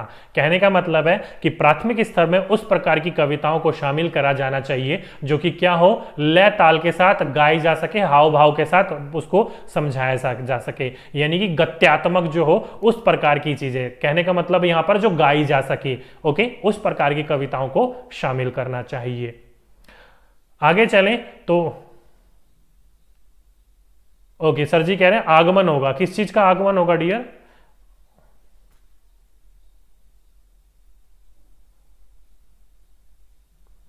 किस चीज का आगमन होगा डियर? यहां पर देखो क्या बोल रखा है, ये प्राथमिक स्तर पर अध्यापिका संज्ञा पढ़ाते समय पहले संज्ञा की परिभाषा बताती है, उसके बाद उससे संबंधित उदाहरण देती है। तो आगमन में तो पहले उदाहरण दिया जाता है ना। कहां पर जा रहे हो दोस्तों, कहां पढ़ रहे हो यार आप? क्या मतलब, देखो यार, प्राथमिक स्तर पर संज्ञा पढ़ाई जा रही है और उसमें पहले आपकी परिभाषा दी जा रही है। परिभाषा यानी कि रूल बताया जा रहा है, और रूल बताने का मतलब है आप पहले नियम बता रहे हो, और नियम जो बताया जाता है वो पहले आपका नियम से उदाहरण की ओर, नियम से उदाहरण की ओर जो जाया जाता है वो आपका निगमन में जाया जाता है। किस में जाता है? निगमन में जाया जाता है। तो ऑप्शन नंबर थर्ड सही तो था इसका। पता नहीं कहां से आप कहां जा रहे हो, कहां आगमन लगा रहे हो यार। तो जिस बच्चा ये आगमन लगा रहा है उसको समझिए, उदाहरण से उल्टा कर देंगे तब आगमन होगा इसका। क्वेश्चन को समझिए क्या बोला है उसने। चलिए, लय ताल खत्म कर दिया आपने यहां पर पढ़ाते समय। चलिए दोबारा आते हैं। मैंने आपको बोला कि प्राथमिक स्तर पर कविता शिक्षण का उद्देश्य जो होता है वो उचित गति, लय, ताल और हाव भाव के साथ होता है। मतलब ऐसी भाषाओं का, ऐसी कविताओं का इस्तेमाल करना जो गाई जा सके। ठीक है, नेक्स्ट है आपका माध्यमिक स्तर पर विद्यार्थी के विश्लेषण शक्ति विकसित हो जाती है। कहने का मतलब है जब बच्चा माध्यमिक स्तर पर आता है तो बच्चे के अंदर विश्लेषण शक्ति जो होती है कि कैसे उसमें तर्क करना है, कैसे उसका जोड़ जोड़कर, तोड़ तोड़कर सीखना है, तो वो सारी की सारी चीजें विकसित हो जाती हैं। कहां पर? माध्यमिक स्तर पर। ओके, तो ध्यान रखिएगा इस बात को। कोई हल्ला नहीं करेगा। चलिए बिल्कुल डियर, ठीक है। तो यहां तक समझ में आ गई कविता शिक्षण में, बस इतनी इंपॉर्टेंट बिंदु है। ये ना आपका पहला क्वेश्चन, बताइए क्या होगा सही आंसर। क्या बोल रखा है कि प्राथमिक स्तर पर बच्चे किस प्रकार की कविता पसंद करते हैं। तो मैंने अभी अभी आपको बताया वो कविताएं जो कि गाई जा सके, लय हो, जिसमें आपका ताल हो, यानी कि आपका लयात्मक या फिर ज्ञातात्मक। ओके, तो ऑप्शन नंबर सी, जिस जिस बच्चों ने लगाया बिल्कुल सही लगाया। ठीक है, बिल्कुल।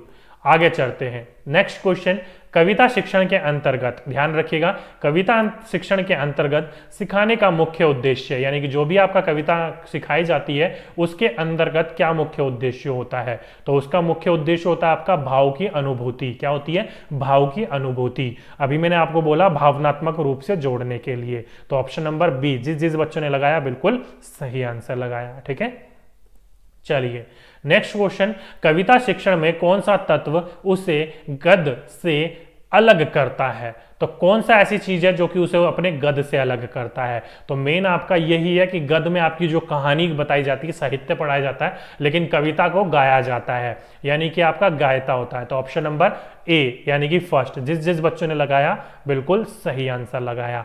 भाषा प्रयोग की छटाई नहीं होगा डियर, डी जो लगा रहे हो गलत लगा रहे हो।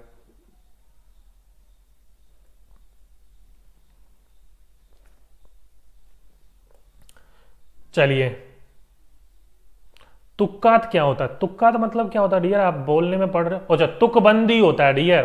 तुकबंदी कहने का मतलब होता है जैसे कि हम तू ताल ताल में मैं तेरे पीछे पीछे, जैसे कविताएं नहीं होती, तुकबंदी जो होती है, जो आजकल की कवि जो करते हैं वो होती है तुकबंदी। ओके, जैसे कि कोई शायरी नहीं बोलने लग जाते, जैसे कि फॉर एग्जाम्पल के रूप में हम, जैसे कि बचपन में करता थे, जैसे कि फॉर एग्जाम्पल के रूप में हमने बचपन में मैंने एक गाना बनाया था, जैसे कि फॉर एग्जाम्पल के रूप में सुना देता हूँ, वो है आपकी तुकबंदी। जैसे कि बाजीगर ओ बाजीगर तू अपना अम्मा को राजी कर, तूने दिल ऐसे तोड़ा मैंने फेविकोल से जोड़ा। तो ये क्या है? एक तरीके से तुकबंदी है। क्या है? तुकबंदी है। तो वो आपकी तुकबंदी होती है। तो ये हम बचपन में क्या करते थे। ठीक है, हाँ जी। चलिए नेक्स्ट क्वेश्चन, कविता शिक्षण में आप सार्वधिक महत्व किसे देंगे? तो, तो ध्यान रखिएगा, कविता शिक्षण में आप सार्वधायिक महत्व किसे देंगे? तो जल्दी से बताइए। तो हाँ जी, ये बचपन में क्लास 3rd 4th की बात है, हम दो दोस्त थे, आपस में मिलकर करा करते थे। चलिए, कविता शिक्षण में आप सार्वधिक महत्व किसे देंगे? तो अभी अभी मैंने आपको बोला वो सारी चीजें जिसमें आपके भावानुभूति हो, साथ ही साथ में आपका लय ताल में हो, यानी कि ऑप्शन नंबर ए, रस अनुभूति और भावानुभूति हो जिसमें। तो ऑप्शन नंबर ए, जिस जिस बच्चों ने बोला वो बिल्कुल सही आंसर बोला। ओके। क्या कह रहा सर में ये भी गुण है? बचपन में क्या करते थे डियर, आप नहीं करते।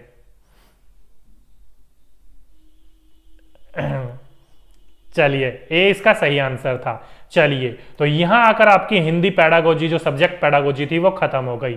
अब मुझे बताइए कि ये पूरा का पूरा चैप्टर कितना अच्छा लगा और समझ में आई कि नहीं आई चीजें। बाकी इसका जो टेलीग्राम आपका हमारा जो चैनल है DK Gupta 1122, यहां पर आपको 1-1.5 घंटे में 4 बजे से पहले पहले PDF मिल जाएगा, तो वहां से आप डाउनलोड कर लीजिएगा। बाकी फुल PDF चाहिए होगा तो ये हमारी लर्निंग ऐप है, यहां पर जाकर आप नोट्स ले सकते हो, परचेज कर सकते हो। बाकी साथ ही साथ में टेस्ट भी रखे गए हैं, फ्री ऑफ कॉस्ट टेस्ट भी लगा सकते हो। बाकी ये मेरी इंस्टा की आईडी है, पर्सनली ज्वाइन करना चाहते हो तो ज्वाइन कर सकते हो। ओके। सर आपने गाने की तो ऐसी की तैसी। अरे ऐसी डियर, मस्ती मस्ती में देखा होगा ना कि यार बचपन में तुम्हें पता होगा कि क्रिएटिविटी भर भर के होती है, तो बच्चे अलग अलग तरीके से अपने अपनी चीजें निकालते थे। हम दोनों दोस्त अलग अलग कम से कम 4-5 गाने बनाए थे हमने ऐसे ही। चलिए छोड़िए उस चीज को, बचपन की बातें ये सारी की सारी। चलिए, सभी बच्चों को समझ में आया, बहुत अच्छी बात है। टेस्ट कब होगा डियर? टेस्ट जो होगा अभी मैंने आपको लगवा भी दिए, बाकी मैंने आपको टेस्ट लगवाए भी थे। अभी जो होगा वो ईवीएस के टेस्ट अब तक नहीं लगवाए हैं, तो ईवीएस के टेस्ट मैं सबसे पहले लगवाऊंगा, ठीक है। ओके बच्चे कह रहे सर आपकी जैकेट बहुत अच्छी लगती है, थैंक यू डियर। चलिए बच्चे कह रहे हैं सर ऐसी क्लास लाइए, बिल्कुल माइंड में सेट हो जाता है सारी की सारी चीजें आपकी क्लास में, बिल्कुल दिया। धन्यवाद आप सभी के सभी बच्चों का, ठीक है। बस ऐसे ही आप सभी फॉलो करते रहिए, ऐसी हमें हमारा आपका सपोर्ट बना रहना चाहिए, ताकि हमें भी मोटिवेशन मिले और आपको और अच्छी से अच्छी क्लासेस हम देते रहें, ठीक है। और साथ ही साथ में जो कंजूस बच्चे लाइक नहीं करते वो लाइक कर दीजिए, शेयर नहीं करते शेयर कर दीजिए, और वीडियो को अगर आपने चैनल को सब्सक्राइब नहीं कर रखा हो तो सब्सक्राइब करके बेल नोटिफिकेशन को दबा के ऑल फीचर को दबा लीजिएगा, ताकि नोटिफिकेशन आपको टाइम पर टाइम मिले और हम भी जल्दी से जल्दी 5 लाख पहुंचे। ओके फटाफट करवाओ यार, इतनी देरी थोड़ी लगती है, 5 लाख करवाओ, इतना तो कर सकते हो यार, जल्दी से जल्दी करवाओ, 500,000, ठीक है। चलिए तो ये था दोस्तों आज का हमारा पूरा का पूरा टॉपिक, पूरा का पूरा हिंदी पेडागोजी का मैराथन सेशन। तो आज की वीडियो में बस इतना ही, आपसे फिर मुलाकात होगी नेक्स्ट वीडियो में एक नेक्स्ट टॉपिक के साथ। जब तक के लिए जय हिंद, जय भारत।